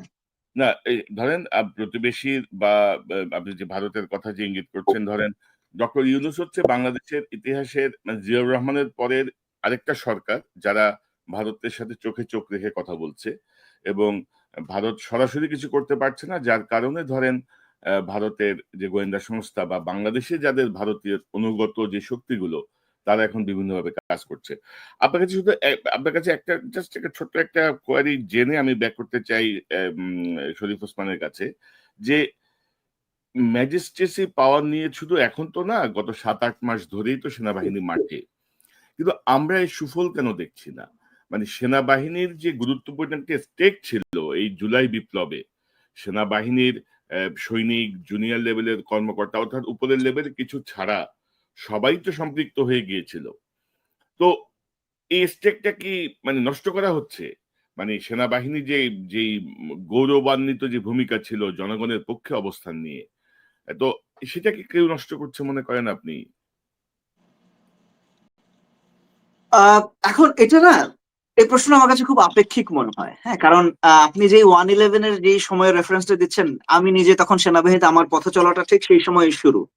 আমি নিজে দেখেছি, আমি সেই জরুরি অবস্থার সময় আমি নিজে তখন আমি ফিল্ডে ছিলাম। পাবনার খুবই ব্যস্ত একটা জায়গা হচ্ছে কাশীনাথপুর মোড়, একটা চৌরাস্তার মোড়, যেখানে একটা রাস্তা চলে যাচ্ছে পাবনা শহরের দিকে, একটা চলে যাচ্ছে নগরবাড়ি ঘাটের দিকে, আর একটা সম্ভবত ওই যে সিরাজগঞ্জের দিকে। মানে একটা অত্যন্ত একটা ব্যস্ত একটা হাব হচ্ছে কাশীনাথপুর। তো সেই কাশীনাথপুরের মতো জায়গাতে আমি দেখেছি, তখন আমি মাত্র আমার চাকরি কয়েক মাস, আমি সেকেন্ড লেফটেন্যান্ট, আমি আমার একটা পেট্রোল নিয়ে যাওয়ার সাথে সাথে মুহূর্তের মধ্যে সেই জায়গা কিভাবে খালি হয়ে গেল, এটা আমার নিজের চোখে দেখা, সেই স্মৃতি এখনো আমার মনে তাজা। তো ওই রকমের দিন আমরা তো দেখে এসেছি যে সেনাবাহিনীর কিরকম, যে হ্যাঁ, সেনাবাহিনীর দেখা মাত্র কিরকম মানুষের ভিতরে ইম্প্যাক্ট হয়, বা কেউ যদি অপরাধ প্রবণতা কারো ভেতরে যদি থাকে, একটা সেনাবাহিনীর গাড়ি দেখলেই তার ভেতরে যে একটা ইনহেরেন্ট একটা ভয় চলে আসে যে না, আমি এইখানে থাকতে পারবো না, বা এই কাজটা আমি এখন করতে পারবো না। তো ওইখানে আমার কাছে মনে হচ্ছে যে এটা একটা লম্বা প্রসেসের ভিতর দিয়ে গত 15 বছরে সেনাবাহিনীর যে আগের যে গ্রহণযোগ্যতা বা বিশ্বাসযোগ্যতার যে জায়গাটা ছিল, সেই জায়গাটা আমরা হারিয়েছি। এবং খুবই এটা একদম মানে পদে পদে এটাকে ধ্বংস করা হয়েছে। যে মানুষের বিশেষ করে সেই যে 2018 ইলেকশনের আপনার ওই দৃশ্যগুলো যদি আপনার মনে পড়ে যে মানুষ সেনাবাহিনীর গাড়ির দিকে যাচ্ছে আর সেই গাড়িটা ওখান থেকে টান দিয়ে চলে গেল, মানে মানে মানে দেখে মনে হচ্ছে যে তারা পালিয়ে গেল ওই ওই জায়গা থেকে। এই ঘটনাগুলো যখন ঘটে এবং এই যে গ্রহণযোগ্যতার জায়গা থেকে যে পতনটা হয়েছিল, এটা তো রিবিল্ড করতে আবার অনেক লম্বা একটা সময় লাগবে। সেই সময়টা আমার মনে হচ্ছে যে আর, কারণ আমি ভেতরের ধরেন আমাদের যখনই অফিসারদের সাথে কথা বলি, আমি তো গত 11 মাসে আমি দেখছি যে তাদের মানে যেই রকমের তাদের দিন যেভাবে কাটছে, কারণ ক্যান্টনমেন্টের যে রুটিন ট্রেনিং অ্যাক্টিভিটিস ওটা এক জিনিস ছিল, কিন্তু এটার সাথে এখন তাদের যেই বাড়তি যে দায়িত্ব, তো সবকিছু মিলায় আমার মনে হচ্ছে যে তাদের ভিতরেও না একটা কেমন একটা ক্লান্তি, আমার কাছে মনে হচ্ছে যে একটা ক্লান্তি আমি মানে আই ক্যান ফিল যে মানে এটার জন্য তো আসলে, এবং যে কোন রকমের প্রিপারেশন ছাড়া কিন্তু আপনার যদি মনে পড়ে সেই সময় আর্মিকে নামানো হয়েছিল, যে প্রথম তখন শেখ হাসিনা আর্মিকে নামালো যে ঠিক আছে দমন করার জন্য, সেই আন্দোলনটাকে দমন করার জন্য, আচ্ছা ঠিক আছে কারফিউ হবে, কয়েকদিনের ভিতরে আমরা দমন করব, একদম মেরে কেটে আমরা সাফ করে ফেলবো, তারপরে আর্মির মতো ফেরত চলে আসবে। কিন্তু সেই যে আর্মি বের হয়েছে, এই আর্মি কিন্তু আর ফেরত আসতে পারে নাই। তো কোন রকমের লং টার্ম প্ল্যানিং ছাড়া, প্রিপারেশন ছাড়া আপনি আর্মি নামাই দিচ্ছেন। আমি হ্যাঁ, আমি আপনার সাথে একমত, কিন্তু পাশাপাশি আমি এটাও মনে করি ধরেন যে কাজ 3 ঘন্টায় করা যায় সেই কাজ যদি আমি 24 ঘন্টা লাগায় করি, তো আমি এমনিতেই টায়ার্ড হয়ে যাই। মানে আমার যেটা করার কথা আমি করতে পারছি 3 ঘন্টায়, আমি লাগাই 24 ঘন্টায়, তা আমি তো টায়ার্ড হবই। তো আমি তো অবশ্যই। আমার তো এতদিন বসে থাকার দরকার ছিল না, আমি যদি ঠিক মতো ইয়েটা করতাম। সরকার 3 মাস পর পর 6 মাস পর পর আপনার ম্যাজিস্ট্রেসি পাওয়ার বাড়ায় যাচ্ছে। সরকারকে আপনি দায় দিতে পারবেন না। সরকার ফুল অথরিটি দিয়ে দিচ্ছে যে ভাই তোমাদের সাথে কোনো ম্যাজিস্ট্রেটও লাগবে না, তোমরাই ম্যাজিস্ট্রেট, তোমরাই পাওয়ার এক্সিকিউট করো। তারপরেও আমরা পাচ্ছি না সুফল। মানে এটা একটা, মানে আমি মনে করি যে এটাও পরিকল্পিতভাবে সেনাবাহিনীকে যেই যেই মানে যে ইমেজটা নষ্ট হয়েছে সেটা ফিরে আসার ক্ষেত্রে একটা বাধা তৈরি করছে কোনো মহল হয়তোবা। আমি আবারও আসবো আপনার কাছে মেজর সাফায়েত। শরীফ ওসমান, এই যে ধরেন যে কথাগুলো এসছে এখানে, ধরেন আপনি দেখলেন যে মিটফোর্ডের ঘটনার পর ইডেন কলেজ, বুয়েট, জগন্নাথ থেকে বলা হলো যে ছাত্র দল থাকতে পারবে না হলে, বিএনপির কেউ রাজনীতি করতে পারবে না, অনেক জায়গায় বিএনপির পোস্টার ছেঁড়া হচ্ছে, সাইনবোর্ড ভাঙা হচ্ছে, এবং ধরেন মির্জা ফখরুলের ভাইয়ের গাড়িতে হামলা হয়েছে ঠাকুরগাঁয়ে। তো সব মিলিয়ে ধরেন একটা রাজনীতিকীকরণ, যেটা 1/11 এর পরে আমরা দেখেছিলাম যে কিছু সুশীলের নেতৃত্বে, সুশীল যা ক্ষমতায় থেকে মজা পাচ্ছে, তো এখন যারা উপদেষ্টা আছে মজা পাচ্ছে না, প্রোটোকলে ঢুকে গেছে। ধরেন যে আসিফ কয়দিন আগে মানে বুলেটের মুখে দাঁড়ায় যেতে ভয় পায় না, সে আসিফের পকেটে এখন ম্যাগজিন থাকে বন্দুকের, তাই না? এখন বন্দুক নিয়ে চলাচল করতে হয়, ওয়াইলেস তার সিকিউরিটি আছে, রাষ্ট্র নিয়োজিত সিকিউরিটি আছে, তারপরেও তার বন্দুক রাখতে হয়, বন্দুকের গুলি থাকতে হয় ব্যাগে। তো এগুলা তো ধরেন মানে কি বলবো আর কি, আমি অনেক কিছু মিলাইতে পারি না। তো কি মনে করেন এই যে এটা কি এই খেলা থেকে কি করো? আপনি তো মাঠে রাজনীতিতে আছেন, আপনি কি মনে করেন? এখানে একটা ছোট্ট এগুলো কারেকশন, মানে যে মির্জা ফখরুল ইসলাম আলমগীর সাহেবের যে গাড়িতে হামলাটা হয়েছে, এটা মূলত বিএনপিরই মানে আর একটা গ্রুপ, ওখানে ওনাদের প্রোগ্রাম ছিল ওনার ছোট ভাইকে কেন্দ্র করে, মানে ওই কমিটি বিভিন্ন বন্দর নিয়ে আমরা প্রথমে খুবই খারাপ লাগছিল, পরে খোঁজ নিয়ে দেখলাম যে মানে ভাই নিজেদের বন্দর নিয়ে হামলাটা ভাই পরে হয়েছে। এই শরীফ ভাই, বিরোধী শক্তি সবসময় মানে কি বলবো, আরেকটা গ্রুপে মানে বিদ্রোহী অংশকে সবসময় টার্গেট করে সামনে আনে, অর্থাৎ চারিদিক থেকে একটা ধরেন একটা অস্থিতিশীলতা ক্রিয়েট করা। তা তো অবশ্যই, তা তো অবশ্যই। আপনি বলেন। কিন্তু কনক ভাই, আমি আপনার মাধ্যমে ধরেন নিশ্চয়ই এটা তো সত্য কথা যে সরকারের দায়, সেনাবাহিনীর দায়, এগুলো তো আমরা সবসময় বলছি, বলতেও থাকবো। কিন্তু ধরেন আমাদের তো যেটা গুরুত্বপূর্ণ কথা যে এই যে বিএনপির ক্ষেত্রে মুশকিলটা হলো, বিএনপি যদি আপনি ভালোবেসেও দেখেন, হাজারো বিএনপির সমালোচনা করেও যে কথাটা শুরু থেকে আজ পর্যন্ত আমরা বলছি এবং বলবো, সেটা হলো ভারতীয় আধিপত্যবাদের মোকাবেলায় বাংলাদেশে আমাদের যেই বিএনপি শহীদ জিয়া, যেই বিএনপি বেগম জিয়া, ভারতীয় আধিপত্যবাদ মোকাবেলায় সেই বিএনপিকে আমাদের লাগবে। তো সেই বিএনপি যখন চাঁদাবাজি করবে, প্রচন্ড ভাবে সে আরেকটা আওয়ামী লীগ হয়ে ওঠার চেষ্টা করবে, অবশ্যই তাকে আমাদের প্রচন্ড ভাবে ধরতে হবে। এখন মুশকিলটা হলো কি জানেন, বিএনপি কিছু জায়গায় কাজ করছে না। তো এই যে বিএনপি কে আমি আপনার মাধ্যমে আজকে আবারও আমাকে প্রচন্ড গালিগালাজ করুক, যাদের বিকিং চা বলুক, তবু আপনাদের মাধ্যমে বিএনপি ভাইদেরকে কয়েকটা প্রশ্ন করতে চাই, তাকে একটু বলি। দেখেন, আমরা স্বীকার করি অস্বীকার করি, এই যে সামাজিক যোগাযোগ মাধ্যম ফেসবুক, ইউটিউব যেটা বলেন, এই পুরো জুলাই থেকে শুরু করে সবকিছুতে ভীষণ ভূমিকা রেখেছে।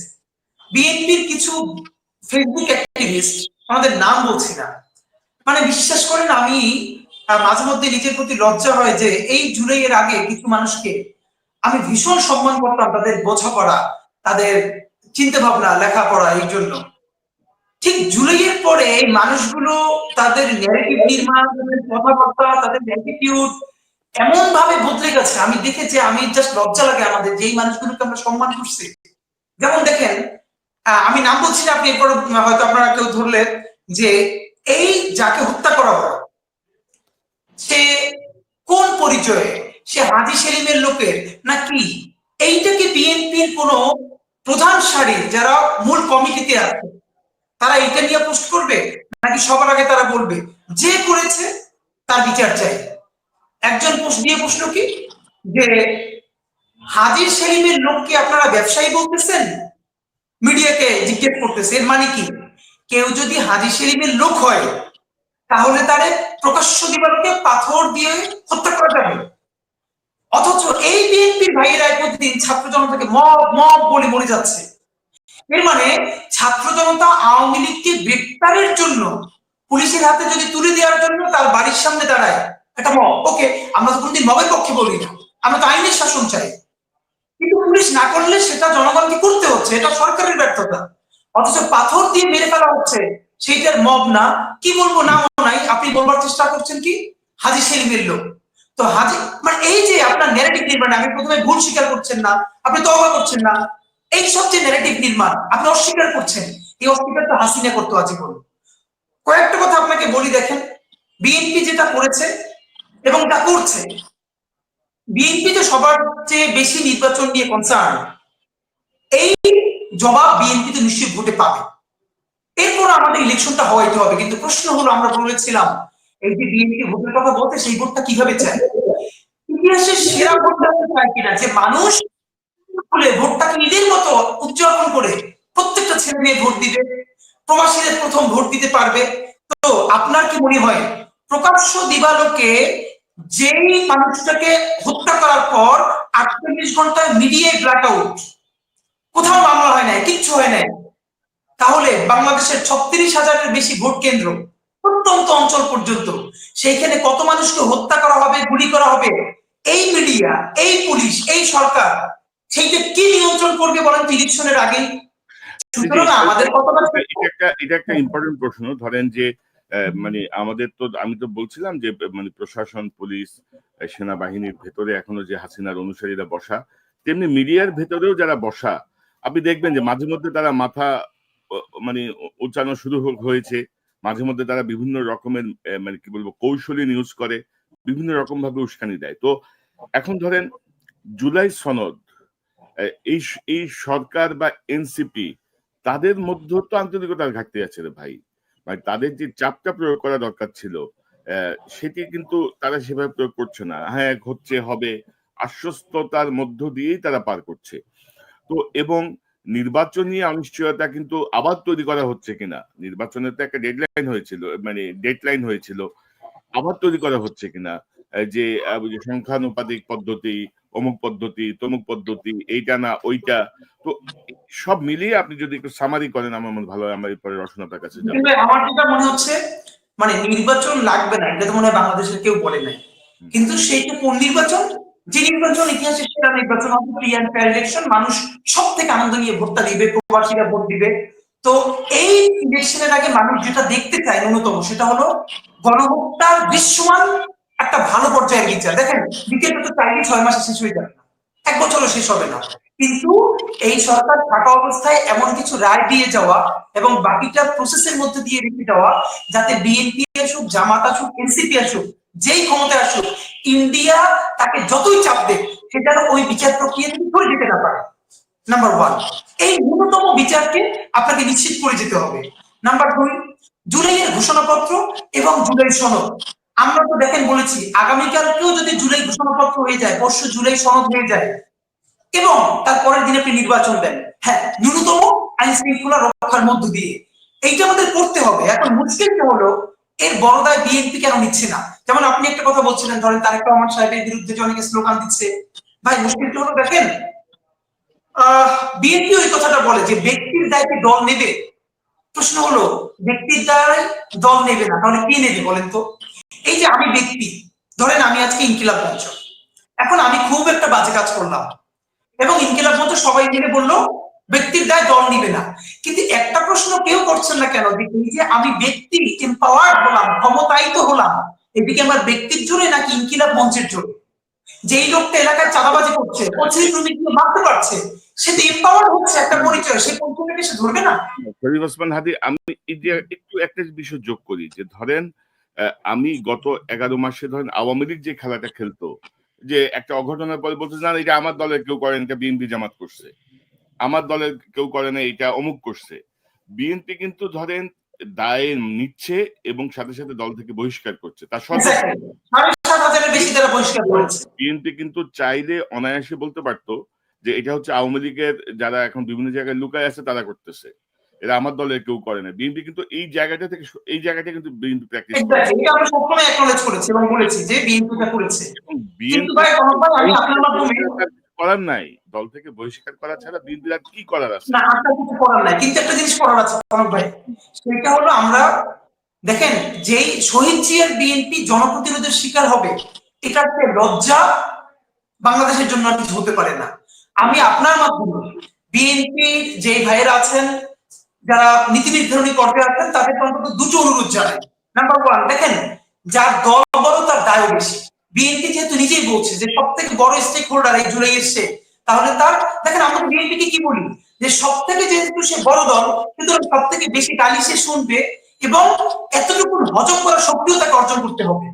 আমাদের দুটো পরামর্শ আপনার মাধ্যমে আজকে আবার বলতে চাই, যেহেতু বিএনপি চাইলে এগুলোকে কন্ট্রোল করতে পারছে না শতভাগ, কিন্তু ঘটনা তো ঘটছে, বিএনপির এখন একটা নজির স্থাপন করা উচিত। সেটা হলো এক নাম্বার, বিএনপির অতি দ্রুত একটা ডিসিপ্লিনারি টিম তৈরি করা উচিত, যাদের কাজ হবে যারা বিএনপির নাম ব্যবহার করে সব থেকে খারাপ ভাবে চাঁদাবাজি করেছে।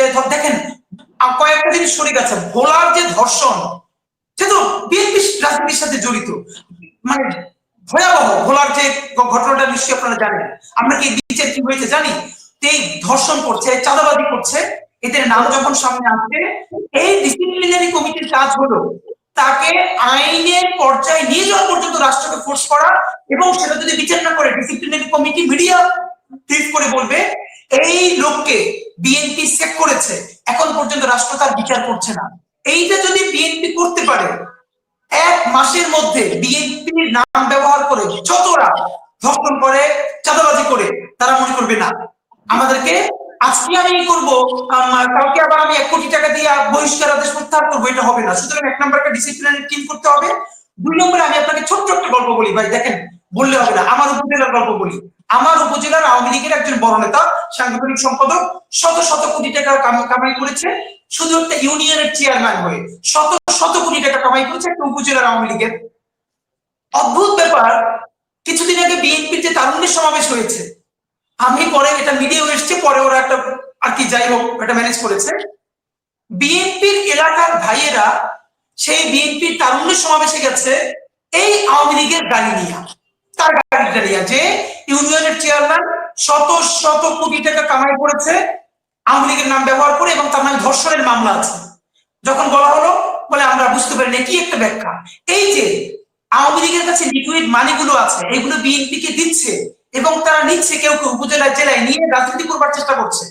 এইটা তো না, আমি আপনাকে বলি ভাই, যারা জুলাই মাঠে নেমেছে শুধু তারা না, যেই লোকটা সবজি বিক্রি করে, যেই লোকটা একটা মুদির দোকান ছোট্ট, সে আওয়ামী লীগের ত্রাস দেখেছে, হত্যা দেখেছে, নির্যাতন দেখেছে, সে যখন দেখে যে জুলাইয়ের 3 মাস পরে সেই আওয়ামী লীগের লোক এখন রাস্তায় বাইক নিয়ে ঘুরে, তার পাহাড়ে বিএনপির লোকেরা টাকা খাইয়া, তখন সে কষ্টে, দুঃখে, ক্ষোভে আর নতুন কোনো স্বপ্ন দেখে না। সুতরাং বিএনপিকে নিশ্চিত করতে হবে আওয়ামী লীগের টাকা নিয়ে কারা বিএনপি রাজনীতি এলাকায় করছে তাদের বিরুদ্ধে অ্যাকশনে যেতে হবে।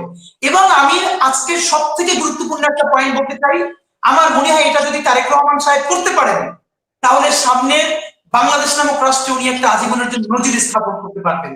দেখেন তারেক রহমানের পোস্টার কেন ছেঁড়া হয় জানেন? কারণ এলাকার যে মদখোর, গাঁজাখোর, ফেন্সিডিল ব্যবসায়ী, ইয়াবা ব্যবসায়ী, তার তো একটা শেল্টার দরকার এই এই ব্যবসার জন্য। তাদের কি দরকার? Political shelter. এতদিন যখন আওয়ামী লীগ ক্ষমতায় ছিল, তারা শেখ মুজিবের ছবি, হাসিনার ছবি, জয়ের ছবি সামনে রেখে এই কেসগুলো করেছে। ব্যাস, রেজিম চেঞ্জ হয়ে গেছে, এখন ব্যবসা ঠিক আছে, লোক ঠিক আছে, শুধু ছবিটা বদলাই দিছে। এখন আসবে শহীদ জিয়া, তারেক রহমান, মানে বেগম জিয়া, তারেক রহমান। আমি আপনাদেরকে বলতে চাই, এই যে ইন্টারনেট ছেলেরা ছবি ছিঁড়তে সাহস পাচ্ছে কেন জানেন? সে তো শহীদ জিয়ার ছবি ছিঁড়ছে না, সে দেখতেছে যেই ছেলেটা, যেই ইয়াবা ব্যবসায়ীটা, যেই মাদক ব্যবসায়ীটা এইটাকে জায়েজ করতেছে শহীদ জিয়ার ছবি ব্যবহার করে, এই সিম্বলটাকে সে ছিঁড়বার চেষ্টা করছে। সুতরাং বিনীত অনুরোধ করি, বিএনপি ভাইয়েরা পারলে একটা কাজ করেন, সেটা হলো বিএনপি আগামীকালকে অফিসিয়ালি ঘোষণা করবে বিএনপির যেই সব পোস্টার একমাত্র বিএনপি কেন্দ্রীয় কার্যালয় থেকে ছাপানো হয়, জাতীয় পোস্টার, একমাত্র বিএনপির অফিসিয়াল পোস্টার ছাড়া কোন নেতাকর্মী নিজের নামে হাজারো পোস্টার করুক, লিফলেট করুক, ফেস্টুন করুক, শহীদ জিয়া, বেগম জিয়া এবং তারেক রহমানের ছবি ব্যবহার করতে পারবে না। আপনি দেখেন রাজনীতি ঘুরে যাবে। এইটা যদি করতে পারে তাহলে আমার মনে হয় এই যে কার ছবি কি করবে, এটা তো রাজনীতি বদলে যাবে। ঠিক আছে, দেখেন এখন আপনি বলবেন কি, আপনার ছবি একজন ব্যবহার করতে দিবেন সেটা নিষেধ করবে না, কিন্তু ছবি যখন ছিঁড়বে তখন বলবেন মানে ব্যক্তিত্বে দল কেন নিবে, কেন এই যে লোকটা ইয়ে ব্যবসা করতেছে সে যে আপনার ছবি ব্যবহার করতেছে বাধা দিচ্ছেন না কেন? আমি আপনার এই প্রস্তাবের সাথে একমত। পাশাপাশি এটাও ঠিক যে আমাদের মধ্যে আওয়ামী লীগের যে স্টাইল, যে যে যে বিভৎস স্টাইলে আওয়ামী লীগ দেশ শাসন করেছে, আমাদের মধ্যে সেই বিষয়টা এখনো চেপে বসে আছে। আমরা মনে করছি যে এ ধর্ষণ করছে, আমি এখন এর পরিবারকে ধর্ষণ করব, এ আমারে মারছে, আমি এরে মারবো, এ আমাদেরকে দখল করছে, আমি এটা দখল করবো। অর্থাৎ সেই জায়গাটা থেকে আমাদেরকে বের হয়ে আসতে হবে যে না, আওয়ামী লীগ যেটা করছে সেটা মানে অবিচার, সেটা অন্যায়, আমাদেরকে আইনের আওতায় আনতে হবে। আবার ধরেন এই জায়গাটায় সরকার যখন আসামি ধরে ছেড়ে দেয়, সরকার যখন আসামিদের চা নাস্তা খাওয়ায় ছেড়ে দেয়, ধরে না, ধরেও আবার ছেড়ে দেয়, মানুষ যখন বিচার পায় না, তখনই আসলে সৃষ্টি হয় মব। আপনি মব বলেন, জনপ্রতিরোধ বলেন বা জনক্ষোভ বলেন, যে ফর্মেটেই বলেন, যে পৃথিবীর সব দেশেই চলমান। কারণ মানুষ যখন দেখবে যে আমি আইনের কাছে দিলাম, আইন যথাযথ অ্যাক্ট করছে না, তো তখন মানুষ এই বিষয়গুলোকে সামনে টেনে আনবে। রসনাপা, আপনি কি মনে করেন যে কি করণীয়, জুলাই বিপ্লবের ধারাকে অব্যাহত রাখতে কি করণীয়? এবং আপনি যদি পাশাপাশি আরেকটা বিষয় দেখেন যে রাজনীতিকরণের একটা প্রচেষ্টা দেখছি, কেউ কেউ বলছেন -3 দিকে যাচ্ছে দেশ। পাশাপাশি আমাদের যে মিডিয়া, সে মিডিয়া কিন্তু হাসিনার দুঃশাসনের সংবাদের চেয়ে ইউনূস সরকার এবং বিএনপিকে মেলাইন করার জন্য সকল নিউজ তারা সামনে নিয়ে আসছে। কিন্তু হাসিনা রেজিম যে ভয়াবহতা, আপনি কিন্তু ওইভাবে কিছু পাবেন না, কিন্তু টেলিভিশন গুলাতে ওইভাবে কিছু পাবেন না। কিন্তু তো আপনার কি মনে হয় কি করণীয় আমাদের এই জুলাইয়ের এই লাল বিপ্লবকে ধারাকে অক্ষুণ্ণ রাখতে, অব্যাহত রাখতে, কি মনে করেন?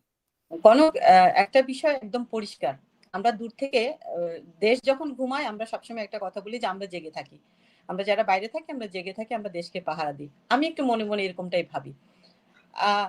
যখন রাজসাক্ষী বললেন যে উনি সাক্ষী দিবেন, হাসিনার দুঃশাসনকে উনি সামনে নিয়ে আসবেন, তখন থেকে ভয় পাচ্ছিলাম যে আজকে জানি কি হয়, আজকে জানি কি খবর এসে আবার এই সংবাদটাকে ঢেকে দেয়। হাসিনার একদম উলঙ্গ ভাষণ আমরা যখন দেখতে পেলাম, ছাত্র জনতাকে হত্যা করবার যে বক্তব্য আমরা দেখতে পেলাম, যেটা ফরেন্সিক রিপোর্ট আসলো, তখন থেকে ভাবতেছিলাম যে আজকে কি এসে যেন এটাকে ধামা চাপা দেয়। এই যে ভাবনাটা আমাদের মধ্যে কিভাবে আসলো, এটা বিগত 15 বছরে আসলো। আমরা কথা আপনি একটু আগে উল্লেখ করছিলেন যে আসিফের ম্যাগাজিন পাওয়া নিয়ে, আসিফরা যা করেছে, আসিফের ব্যাগে ম্যাগাজিন না, আমি যদি মনে করি যে আরো বেশি কিছু থাকতো, আমি একে মানে এর বিপক্ষে যেতাম না, আমি সাধুবাদ জানাই, ওদের দরকার আছে রাখবার। কেন? ও হাসিনা পালানোর পরদিন থেকে নিজেকে অনিরাপদ মনে করেছে, সে কারণে শুধু আসিফ নয়, আসিফ জুলাই যোদ্ধাদের আমার মনে হয় সবারই এইভাবে প্রস্তুতি না না, আমি আপনাকে আমার কথা আমি আপনাকে বুঝাতে পারি নাই। সেটা হচ্ছে যে ধরেন ও নিজেকে অনিরাপদ মনে করেছে, যে দুদিন আগে বুলেটের সামনে দাঁড়াইতে ইতস্তত করে নাই, এখন সে রাষ্ট্রীয় নিরাপত্তায়, রাষ্ট্রীয় প্রোটোকলের পরেও তার পকেটে মানে অস্ত্র রাখতে হচ্ছে।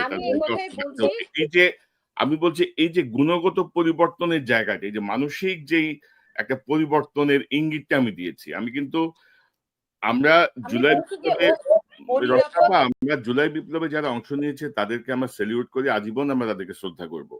তো তাই বলে তাদের কোনো ধরনের চাঁদাবাজি, তাদের কোনো ধরনের ক্ষমতার অপব্যবহার বা অতি ব্যবহার আমরা কখনোই সমর্থন করব না। এই যে আসিফের পিএস 100 কোটি টাকা দুর্নীতি করতে ধরা পড়ছে, আমি মনে করি তার দুদকের সাথে আসিফেরও তদন্ত হওয়া উচিত।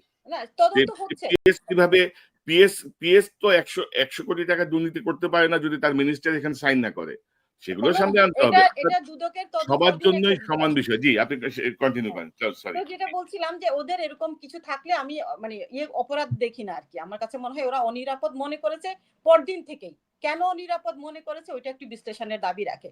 আমরা এই ৬ তারিখ থেকে যখন হাসিনা পালানোর আনন্দ উৎসব করছিলাম, আমরা ঠিক তখনই আমরা দেখেছি আ যেই রাজনৈতিক দলটাকে আমরা সামনে ক্ষমতায় আসবে বলে আশা করছিলাম, সেই দলটার মানুষজনকে আমরা দেখেছি উল্লাস করে দখলবাজিতে নেমে যাওয়াতে। তারা রাস্তা থেকে সরে গেছে। জুলাই থেকে সরে যেয়ে তারা একদম অলি-গলি থেকে একদম উপর মহল পর্যন্ত তারা দখলদারিতে নেমে গেছে। তো আমরা যেটা দেখেছিলাম যে হাসিনা বলেছিল ওই ১৫ বছর আগে যে বিএনপি অনেক খেয়েছে, আমাদেরকে এবার খাইতে হবে। আমাদেরকে এবার পকেট ভারী করতে হবে। এবং তার সূত্র ধরে তার পিয়ন ৪০০ কোটি টাকা না কত কোটি টাকার মালিক সে নিজেই বলেছিল। তা আমরা ওই জিনিসটা ফলো করতে বিএনপিকে খুব কাছ থেকে দেখেছি। আপনিও দেখেছেন। আমরা হয়তোবা প্রকাশ্যে অনেক কিছু বলি না। তো সেই কারণেই আপনার জুলাই আজকে মুখোমুখি হয়ে গেছে আমাদের এই যোদ্ধাদের এবং যারা যুদ্ধ করে এই স্বৈর শাসককে বিদায় করলো তারা মুখোমুখি অবস্থানে চলে আসছে একমাত্র এই কারণে।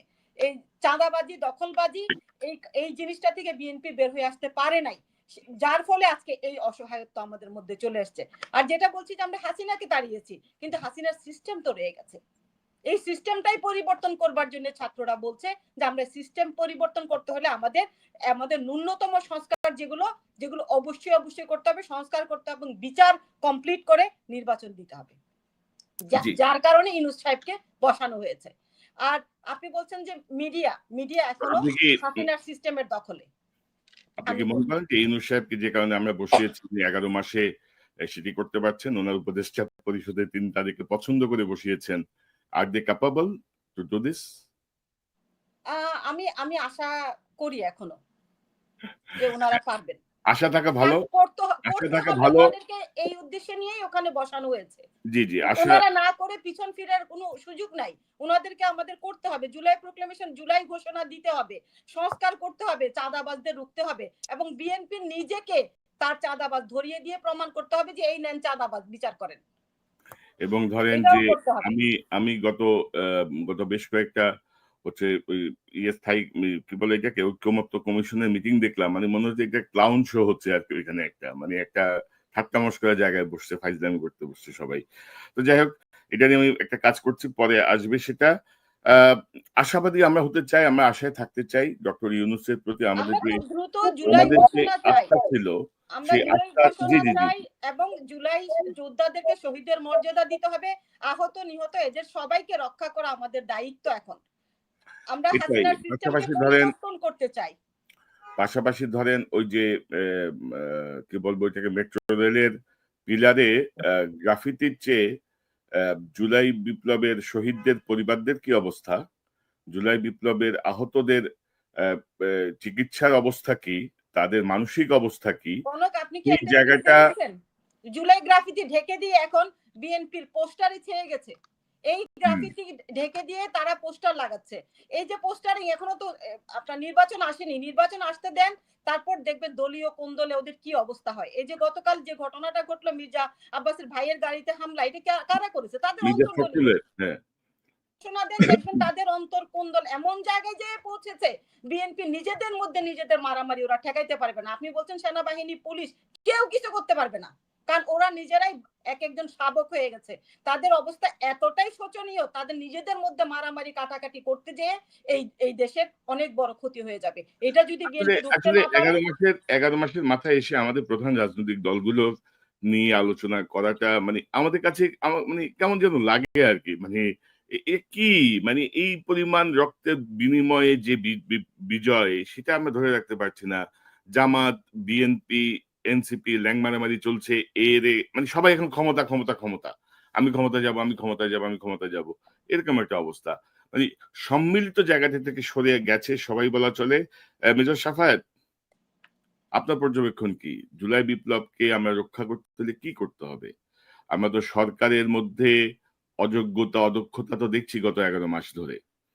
আমরা সেনাবাহিনীর কথা যেমন বলছি, তো সেনাবাহিনীকে তো সরকার পরিচালনা করে। সেনাবাহিনী তো আর নিজেরা পরিচালিত হয় না। তো আপনি আদেশ দিচ্ছেন, সে আদেশ কেন পালন হচ্ছে না সেটা আপনি চেক ব্যাক করছেন? আপনি কি করছেন? জুলাই ঘোষণায় কেন আপনার 11 মাস 12 মাস সময় লেগে যাচ্ছে? তাই না? তো এই মানে জুলাই বিপ্লব তো ভাই সকল রাজনৈতিক দলের কনসেন্ট নিয়ে হয় নাই। সকল রাজনৈতিক দলের মানে মতামত নিয়ে হইছে। তো জুলাই বিপ্লবের আপনি ঘোষণাপত্র দিবেন, কে মতামত দিল না দিল কি যায় আসে আপনার? আপনারা সিদ্ধান্ত নিবেন, আপনারা কার্যকর করবেন। মানতে হবে সবাইকে। কে মানবে না তখন এটা দেখা যাবে। তো সাফায়েত, আপনি কি মনে করেন? কি আপনার টোটাল একটা সাম আপ করেন আপনি। আপনার কাছ থেকে শুনি। আচ্ছা, এখানে আবার মানে এখানে কয়েকটা পয়েন্ট। আপনারা যেটা যে একটু আগেই যে কথাটা বলছিলেন ইয়ের ব্যাপারে, যে ধরেন আসিফের ব্যাপারে, যে হ্যাঁ, যেই ছেলে 1 বছর আগেও বুলেট ফেস করতে ভয় পেল না, এখন তার ভিতরে এত কেন ভয় ঢুকে যাচ্ছে যে সে নিরাপত্তাহীনতায় ভুগছে, আর সে হচ্ছে গিয়ে এখন তার সাথে একটা অস্ত্র বা ম্যাগাজিন ক্যারি করতে হচ্ছে।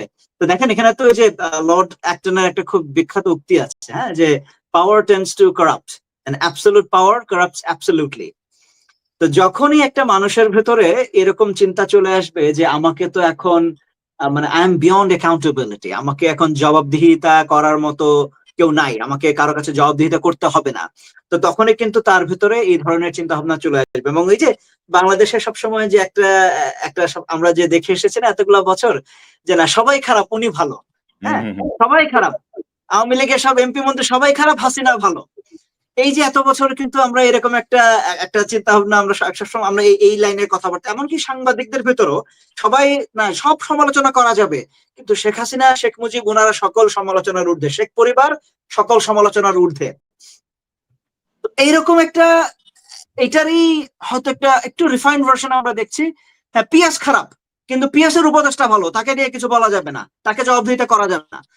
তো এই মানসিকতা থেকে আমাদেরকে বের হয়ে আসতে হবে। এবং একইভাবে আমাদের যারা বিএনপির ভাই ব্রাদাররা যারা আছেন তাদেরকেও আমার এই তারাও যেন এই একই মানসিকতাটা তাদের ভিতরেও যেন থাকে, যে না সবাই খারাপ, ম্যাডাম ভালো, বা সবাই খারাপ, তারেক রহমান ভালো, উনি সকল সমালোচনার ঊর্ধ্বে, এটাও আমরা চাই না। আমরা যদি এত বছর হাসিনার সেই ন্যারেটিভটাকে আমরা মানে একদম ঝেঁটিয়ে বিদায় করে দিতে পারি, যে না সবাই যদি খারাপ হয়, সবার এই সব খারাপের মাথা হিসেবে শেখ পরিবারও খারাপ, এইটাকে যদি আমরা এস্টাবলিশ করতে পারি, তো আপনাদের ভেতরেও যেন এরকমের কোনো মানসিকতা ভবিষ্যতে না আসে যে মানুষ মেনে নিবে যে না সবকিছু খারাপ হলেও তারেক রহমান ভালো বা জিয়া পরিবার ভালো। আপনাদেরকে এই মানসিকতা থেকে সমালোচনা নেয়ার সেই মানসিকতাটা আপনাদেরকে মানে বহন করতে হবে। আপনার যদি ভবিষ্যতে আমরা যদি চাই যে হ্যাঁ নতুন বাংলাদেশের রাজনীতি নতুন ভাবে হবে, সেই নতুন রাজনীতির শুরুটা হতে হবে এখান থেকে, যে সমালোচনা নেওয়ার, সমালোচনাকে স্বীকার করার যে মানসিকতা, সেই মানসিকতা থেকেই আপনাদেরকে শুরু করতে হবে। এবং এটা আমি খালি বিএনপি কে বলছি না, আমি এনসিপি কেও বলছি, যে আপনারা এত বছর যে আমরা মুক্তিযুদ্ধের চেতনা বলে, মুক্তিযুদ্ধের চেতনার নামে যে অত্যাচার আওয়ামী লীগ করে এসেছে, সেই একই কাজ এখন আপনারা জুলাইয়ের চেতনার নামে করবেন, সেটা তো ভাই মানবো না আমরা। এতদিন যদি আমরা মানুষ ওইটাকে হাসিনার সেই ন্যারেটিভকে ভাঙার জন্য তুমি কে আমি কে রাজাকার রাজাকার যদি স্লোগান দিতে পারে, সেই স্লোগান দেওয়ার মতো সাহস যদি দেখাতে পারে, ভবিষ্যতে আপনাদের জুলাইকে নিয়েও বা আপনারা যদি জুলাইয়ের সেই স্পিরিটটাকে, সেই জুলাইয়ের চেতনার নামে এটাকে যদি আপনারা অ্যাবিউজ করেন, মানুষ আপনাদের সেটাকেও সেই ন্যারেটিভকেও মানুষ ভাঙবে। এখন যখন আওয়ামী লীগের লোকজন জুলাই তারপরে সিডিআই লিখে যে কথাবার্তাগুলো এখন তারা বলার চেষ্টা করছে, আমরা এক ধাক্কায় তাদেরকে আমরা ঝেঁটিয়ে বিদায় করে দিচ্ছি। কিন্তু আপনারা যদি ভাই সীমালঙ্ঘন যদি আপনারা করেন, তখন কিন্তু মানুষ আর ওই ধরনের কথাবার্তাকে তখন ঝেঁটিয়ে বিদায় করবে না। তো সবাইকে এখানে সতর্ক হতে হবে। হ্যাঁ, জামাত শিবিরের যারা যারা ভাবছেন যে ঠিক আছে আপনারা ভবিষ্যতের মতো আবার এরকম কোন না কোনো দলের ইয়ে হয়ে যাবেন, আপনারা যদি কারো ভেতরে যদি এরকম চিন্তা থাকে যে এত বছর আমরা ছাত্রলীগের পদ পদবি নিয়ে লুকিয়ে লুকিয়ে ছিলাম, আমরা ভবিষ্যতে আবার ওই একই ইয়েতে ফেরত চলে যাব, ভাই এটা তো মানুষ তো এখন জানে, পিপল নো ইউর প্লেবুক, আপনারা একই কাজ বারবার করতে পারবেন না। তো সবাইকে এই চিন্তা ভাবনাটা পরিবর্তন করতে হবে। বিএনপির ক্ষেত্রে যেটা বড় দল হিসেবে তাদের দায়িত্ব বেশি, যেটা বলছিলাম যে হ্যাঁ অবশ্যই এখন বিএনপি তো বিচার করার তো এখতিয়ার বিএনপির নাই, গ্রেফতার করার এখতিয়ার বিএনপির নাই। সেই গ্রেফতার করার কাজটা, বিচার করার কাজটা যাদের তাদেরকেই করতে হবে, বিচার বিভাগকে করতে হবে, সরকারকে করতে হবে। কিন্তু বিএনপি যে কাজটা করতে পারে, এই যে আমরা যেটা বলছি যে হ্যাঁ নতুন দিনের রাজনীতিকে আমার নতুন কিছু মানুষের সামনে উপস্থাপন করতে হবে। আহ আমি গতকালকে না পরশুদিন দেখছিলাম আমাদের এফপির ফ্যাক্ট চেকার কদরুদ্দিন শিশির ভাই খুব ভালো একটা প্রস্তাবনা এনেছেন, উইচ আই সাপোর্ট, যে বিএনপির এখন উচিত নিজে থেকে একটা পুরো লিগ্যাল টিম গঠন করা, যে যারা এটা এনশিওর করবে যে বিএনপির কেউ যদি অপরাধের সাথে জড়িত হয় সে যেন শাস্তি পায়। লিগ্যাল পয়েন্ট অফ ভিউ থেকে এটা এনশিওর করবে সেই কমিটি। এটা একটা আমার কাছে খুব ভালো মনে হচ্ছে যে দিস ইজ সামথিং নিউ। কারণ আপনি নতুন দিনের রাজনীতিতে মানুষের কাছে তো আপনাকে নতুন কিছু হাজির করতে হবে। দিস ক্যান বি সামথিং মানে really good and something new. শুধু আপনি একজন মানুষ ইয়ে করলো, একটা অপরাধ করার সাথে সাথে আপনি তাকে বহিষ্কার করে বা সাময়িকভাবে বহিষ্কার করে বা স্থায়ীভাবে বহিষ্কার করে আপনি আপনার নাম কাটায় ফেলবেন, সেই দিনও আমার মনে হয় এখন আর নাই। মানুষ আরো ভালো কিছু, বেশি কিছু দেখতে চায়। দেখেন আমরা সেনাবাহিনীতে সবসময় গ্রুপ পানিশমেন্ট বলে একটা কথা আমরা সবসময় আমরা দেখে এসেছি, আমরা নিজেরা ওটা করে এসেছি এবং আমি এটা জানি যে খুবই জিনিসটা এফেক্টিভ। যে দলের ভিতরে একজন যদি অপরাধ করে দলের সবাই সেটা শাস্তি পাবে। কেন? তোমরা কেন তাকে থামাও নাই, তোমরা কেন তাকে বিরত রাখো নাই? আমরা সেনাবাহিনীতে আমরা আমরা সবসময় এটা করে এসেছি যে গ্রুপ পানিশমেন্ট। আপনি দেখান বিএনপি কি এখন পর্যন্ত একটা কমিটি বাতিল করেছে যে ঠিক আছে যদি ঢাকা মহানগর দক্ষিণের যুব দলের একজন কর্মী বা নেতার এরকম একটা অপরাধের খবর আমরা পেয়েছি বা মোটামুটি এটা চাক্ষুষ প্রমাণ, সাক্ষ্য প্রমাণ আছে যে হ্যাঁ সে এরকম একটা অপরাধ করেছে, এটার জন্য সে যে কমিটির সদস্য ছিল সেই কমিটি কি কোনো শাস্তির সম্মুখীন হয়েছে? সেই কোনো কমিটিকে কি বাতিল করা হয়েছে? বা আজকে যদি বিএনপি এরকম একটা বা তারেক রহমান যদি একটা ঘোষণা দেন যে ঠিক আছে যেই কমিটির একজন সদস্য বা নেতার বিরুদ্ধে এই ধরনের কোনো অভিযোগ আসবে এবং যার তথ্য প্রমাণ, চাক্ষুষ তথ্য প্রমাণ আছে, আমরা সেই কমিটিকে বাতিল করে দিব এবং এই কমিটির কেউ সামনের কোন জাতীয় নির্বাচন বা স্থানীয় সরকার নির্বাচনে আমাদের দলের হয়ে মনোনয়ন পাবে না, এইরকম একটা ঘোষণা যদি আজকে তারেক রহমান দেন, আপনার কি মনে হয় এটার কিরকম ইম্প্যাক্ট পড়বে সামনে? অর্থাৎ এই জিনিসগুলাই তো এটাই তো। এবং আপনি আগে এই কাজগুলা করেন আপনার দলের পক্ষ থেকে, করে তারপরে বলেন এই যে দেখো ভাই আমি এই কাজগুলা করলাম, এখন বাকি দায় দায়িত্ব সরকারের, বাকি দায় দায়িত্ব তো আমার ইন্টারিম গভর্নমেন্টের। সে কেন গ্রেফতার করতেছে না, বা সে যদি গ্রেফতার করে থাকে সে কেন বিচার প্রক্রিয়াটাকে সে কেন মানে শুরু করলো না, বা সে কেন এখন আপনি আপনি ইন্টারিম গভর্নমেন্ট আপনি হচ্ছে নুসরাত ফারিয়াকে গ্রেফতার করে আপনি পরিবেশ জলঘোলা করে 2 দিন, বা কি মেঘনা আলমকে গ্রেফতার করবেন করে এটা নিয়ে খুব হাইপ তুলে আবার 2 দিন পরে ছেড়ে দিবেন। এই সমস্ত কাজ করে যদি আপনারা মানে ব্যস্ত হয়ে যান বা আপনারা মিডিয়াকে বা জনগণের সমস্ত মনোযোগ ওইদিকে সরাই দেন, আপনি ভাই আসল কাজটা কখন করবেন? তাই না? তা আপনাকে তো মানে ভিজিবল কিছু অ্যাকশন দেখাতে হবে যে এই যে দেখো আমরা অ্যারেস্ট করলাম, এই যে দেখো আমরা বিচার করেছি এবং বিচারের প্রক্রিয়াটাকে আমরা একটা গ্রহণযোগ্য পর্যায়ে আমরা নিয়ে এসেছি। আমরা জানি যে বা একটা বিচার প্রক্রিয়া সময় লাগে, কিন্তু 11 মাসে একটা বিচার প্রক্রিয়া কতটুকু আগানো উচিত ছিল বা আগাতে পারে এইটার একটা প্র্যাকটিক্যাল এক্সপেকটেশনস তো আমাদের আছে। মোটামুটি আমরা যারা নিউজ ফলো করি বা আমরা জানি যে ঠিক আছে এইটুকু বোঝার মতো মানে চিন্তা করার মতো সক্ষমতা আমাদের যাদের আছে, আমরা তো বুঝি যে 11 মাসে কতটুকু আসার কথা ছিল সেটা কি এসেছে? এখানে তো ভাই আঙ্গুল সবাই দিকেই তুলতে হবে, সবাইকেই সমালোচনা নেয়ার মতো মানসিকতা দেখাতে হবে। Thank you. আমি একটু যোগ করি আপনার সাথে। ধরেন আপনি দেখবেন যে গত 3 দিন আগে 18 জন বিভিন্ন পর্যায়ের বিচারককে অবসর দেওয়া হয়েছে। অবসর দেওয়ার গ্রাউন্ডটা কি? তাদের চাকরির 25 বছর পূর্ণ হয়েছে। তো আরে ভাই সে হাসিনার আমলে এই আকামগুলা করছে, তার কারণে তার চাকরি গেছে। তুমি ওইটা বলো। তুমি 25 বছর পূর্ণের ঘোষণা দিচ্ছ কেন? তুমি তো এটাকে জেনারেলাইজ করে দিচ্ছ। এই যে গোলাম রাব্বানি ছাত্রলীগে তার ভাই রুহানি আজকে সে বরখাস্ত হয়েছে, তাকে অবসর দেওয়া হয়েছে। কেন? সে দীর্ঘদিন ধরে অনুপস্থিত, এই জন্য তাকে অবসর দেওয়া হয়েছে। অথচ তার সামনে কিন্তু ওই ভিডিওটা, বিখ্যাত ভিডিওটা যে স্যার একটারে মারি আরেকটা বাকিগুলা তো যায় না, খাড়ায় যায়। তো তুমি তাকে গণহত্যার সঙ্গে সম্পৃক্ততার অভিযোগ এনে তুমি তাকে বরখাস্ত করতেছো না, তুমি করতেছো কি সে দীর্ঘদিন ধরে চাকরিতে অনুপস্থিত। তুমি ফাইজলামি করো সরকার আমাদের সাথে। এবং না একই কথা কিন্তু আমি সেনাবাহিনীর সদস্য হিসেবে আমি যদি এটা বলি কনক ভাই, যে আমাদের যেই কদমবুসি জেনারেল, আপনি তাকে শুধু কি তাকে কমান্ড থেকে সরিয়ে পররাষ্ট্র মন্ত্রণালয়ে ন্যস্ত করে দেওয়া, এটা তো তার জন্য শাস্তি হলো না। উনি কি করেছেন আমরা তো জানি। আপনার মনে আছে কিনা ঠিক 5ই আগস্টের পরে গোপালগঞ্জে যে আমাদের আর্মির গাড়ি পুড়িয়ে দেওয়া হলো, এটার পিছনে তো ওনার ব্যর্থতার অনেক বড় একটা দায় ছিল। সেটার জন্য কি উনি শাস্তির সম্মুখীন হয়েছেন? উনি তো হন নাই। এখন এটা তো ওনার কোনো শাস্তি হতে পারে না যে উনি বহাল তবিয়তে থাকবেন এবং ওনাকে শুধু ওনার চাকরি নিয়ে পররাষ্ট্র মন্ত্রণালয়ে নষ্ট করে দেওয়া হবে। আনসার ভিডিপির যিনি ডিজি ছিলেন, যিনি যে জেনারেল আমিন, যে আওয়ামী লীগের একজন মিনিস্টারের ভাই, এনামুল হক শামীমের ভাই মনে হয়, হ্যাঁ, উনি একদম প্রকাশ্যে উনি যখন বিবৃতি দিচ্ছিলেন 5ই আগস্টের আগে, হ্যাঁ এগুলো সব জামাত শিবিরের ষড়যন্ত্র, এই এদের মতো মানুষরা যারা আমার রক্ত দিয়ে অর্জন করা আমার ইউনিফর্মকে যারা এতদিন মানে বিক্রি করে দিল, সেই মানুষের শাস্তি তো এটা হতে পারে না যে তাকে আমি শুধু পররাষ্ট্র মন্ত্রণালয়ে নষ্ট করে দিব। বা তাকে তো এখন মানে এই মানুষগুলোর তো কোর্ট মার্শাল হওয়া উচিত।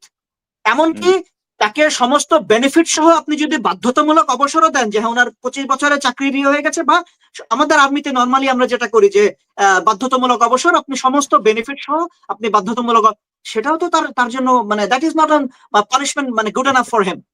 তাকে তো আপনার বিচার করতে হবে, তাকে তো কোর্ট মার্শাল করতে হবে। মানে আপনি কিছুই দেখাইতে পারেন নাই, আপনি ইয়ে করতেছেন। আর মানে এখানে তো আমি প্রত্যেকটা লেভেলে, এবং বিশেষ করে ধরেন আমাদের সব সময় যারা আড়ালে থেকে যায়, আমাদের অ্যাডমিন ক্যাডার, সেই অ্যাডমিন ক্যাডারের শাস্তি এক আলী ইমাম মজুমদারকে দিয়ে আপনি অ্যাডমিন ক্যাডারকে পুরো একদম সুন্দর, তাদেরকে একদম মানে মমতার চাদরে ঢেকে দিয়ে তাদেরকে ঘুম পাড়িয়ে দিলেন। সেই অ্যাডমিন ক্যাডারের যে ডিসি গুলা 18 নির্বাচন, 14 নির্বাচন, 24 নির্বাচন যারা করলো, যেই সমস্ত সচিবরা, ওই যে নির্বাচন কমিশনের সচিব ছিল হেলাল, হ্যাঁ, এদের মতো মানুষরা যারা, তারপরে আনোয়ার বিন, ওই যে মুখ্য ছিল যে ক্যাবিনেট সেক্রেটারি আনোয়ার বিন মোমেন, মানে এদের মতো মানুষরা যারা মনস্টার বানালো আমাদের পুরো অ্যাডমিন ক্যাডারকে, যারা প্রায় এত বছর মনস্টার বানিয়ে রাখলো, সেই অ্যাডমিন ক্যাডারের শাস্তি কোথায়? সেই অ্যাডমিন ক্যাডারের বিরুদ্ধে তারা বরং অ্যাডমিন ক্যাডার কিন্তু শাস্তি না নিয়ে বরং তারা, হ্যাঁ 15 বছরে আমরা বঞ্চিত হয়েছি, এদেরকে দিয়ে কিন্তু 1 মাসের ভিতরে তাদের বাজেট পাস করিয়ে তাদেরকে সবাইকে একদম সুন্দর, তাদেরকে বাজেট পাস করে তাদেরকে মানে কম্পেনসেট করে, তাদেরকে পোস্ট ফ্যাক্টো রিটায়ারমেন্টের পরে পোস্ট ফ্যাক্টো প্রমোশন দিয়ে তাদেরকে সবকিছু কিন্তু তাদের ডান, ফাইন, ওকে, আপনারা বঞ্চিত হয়েছিলেন, আপনাদেরকে কম্পেনসেট করা হলো। কিন্তু যারা এত বছর ধরে যারা ঘি মাখন খেয়েছিল, তারা কিভাবে এখন তাদেরকে কিভাবে শাস্তির সম্মুখীন আপনারা করছেন না? কেন করছেন না?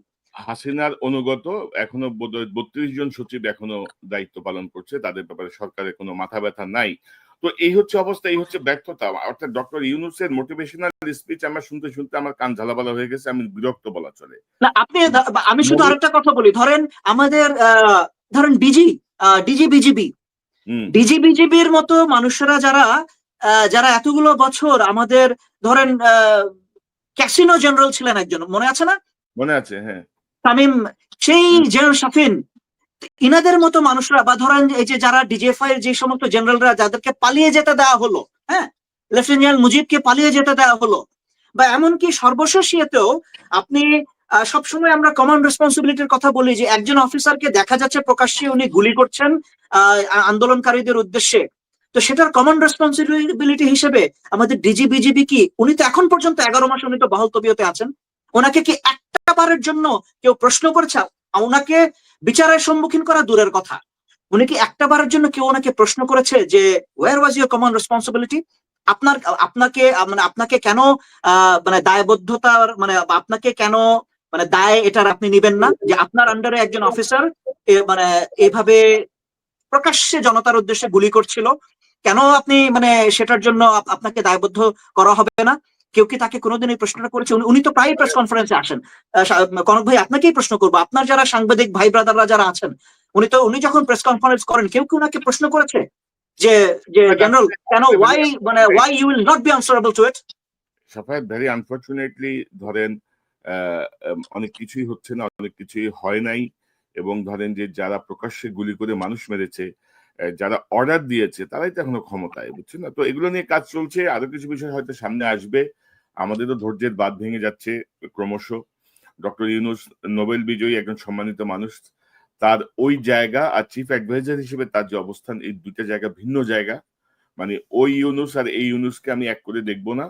ওই ইউনুসের যে সম্মান বা যে জায়গা সেটি তার ওই জায়গা, কিন্তু দায়িত্ব নেওয়ার পরে, রাষ্ট্রের দায়িত্ব নেওয়ার পরে আপনার যে ভূমিকা, আপনার যে কার্যক্রম, সেটি আমি আমার মতো করে বা দেশের মানুষ বিশ্লেষণ অন্যভাবে করবে। এখানে নোবেল লরিয়েট ইউনুস বা গ্রামীণ ব্যাংকের ইউনুসের মানে প্রভাব এখানে পড়বে না। এটা একদম নির্মোহভাবে দেখা হবে যে আপনি রাষ্ট্র পরিচালনার দায়িত্ব নিয়ে আসলে আপনার কি ক্যাপাবিলিটি আপনি দেখিয়েছেন। পাশাপাশি আমি অনুষ্ঠান শেষ করব, পাশাপাশি ধরেন ওই কথাটা ইম্পর্টেন্ট, যে কথাটা আজকে আমাদের আলোচনায় আসছে, যে হাসিনা ব্যাপারে সময় বলা হতো না যে হাসিনাই সবচেয়ে ভালো, মানে হাসিনাই পীর, মানে বিএনপির মধ্যে যেন কোনো পীর তন্ত্র প্রতিষ্ঠা না হয়। তারেক রহমান সাহেব কোনো বিষয়ে কম বুঝতে পারেন, ভুল কনক ভাই, আমি বুঝতে শুধু এই পয়েন্টটাতে একটু অ্যাড করে দিই বিএনপির, কনক ভাই আমি শুধু একটু অ্যাড করে দিই এই পয়েন্টে, বিএনপির যারা যদি কারো মাথায় এই চিন্তাটা থেকে থাকে, প্লিজ আপনারা আপনাদের নেতা জিয়ার রহমানের কাছ থেকে শিখেন। উনি কোনোদিন একটা ওই যে কোথাও উদ্বোধন ফলক উদ্বোধন করতে গেলে ফলকে ওনার নামটা পর্যন্ত উনি লিখতে চাইতেন না, কারণ উনি চান নাই কোনোদিন যে উনাকে কেউ পীর বানাক। মানে হাসিনার পীরতন্ত্রের পরে আর নতুন কোন পীরতন্ত্র আমরা বাংলাদেশে চাই আমরা না। তো সেটা চাই না, এবং জিয়া রহমান নিজে তো উনার দলের লোককে তো উনি এটা শিখাইয়া যান নাই, তাই না? যে জিয়া নিজের সমালোচকদেরকে জিয়া ফেস টু ফেস উনি কথা বলতেন। উনি টিএসসি তে গিয়ে উনি বলেছেন যে হ্যাঁ আমার বিরুদ্ধে আপনাদের কি অভিযোগ আছে আপনারা বলেন। ডক্টর খন্দকার মোশাররফ হোসেন কিন্তু জিয়ার সমালোচনা করার জন্য দাঁড়িয়েছিলেন, এবং ওনার কথা শুনে জিয়ার বললেন যে না আপনি আরো বলেন, আমি আরো শুনতে চাই আপনার কাছ থেকে। সেই ডক্টর খন্দকার মোশাররফ এখন বর্তমানে বিএনপির স্থায়ী কমিটির সদস্য। তা আপনি চেঞ্জটা দেখেন যে উনি ওনার সমালোচককে ওনার দলের টেনে ওনার আদর্শে উনি নিয়ে এসেছেন। তো আপনারা সেই দলের মানুষ হয়ে আপনাদেরকে কেন পীর কালচারে আপনাদেরকে ফিরে আসতে হবে?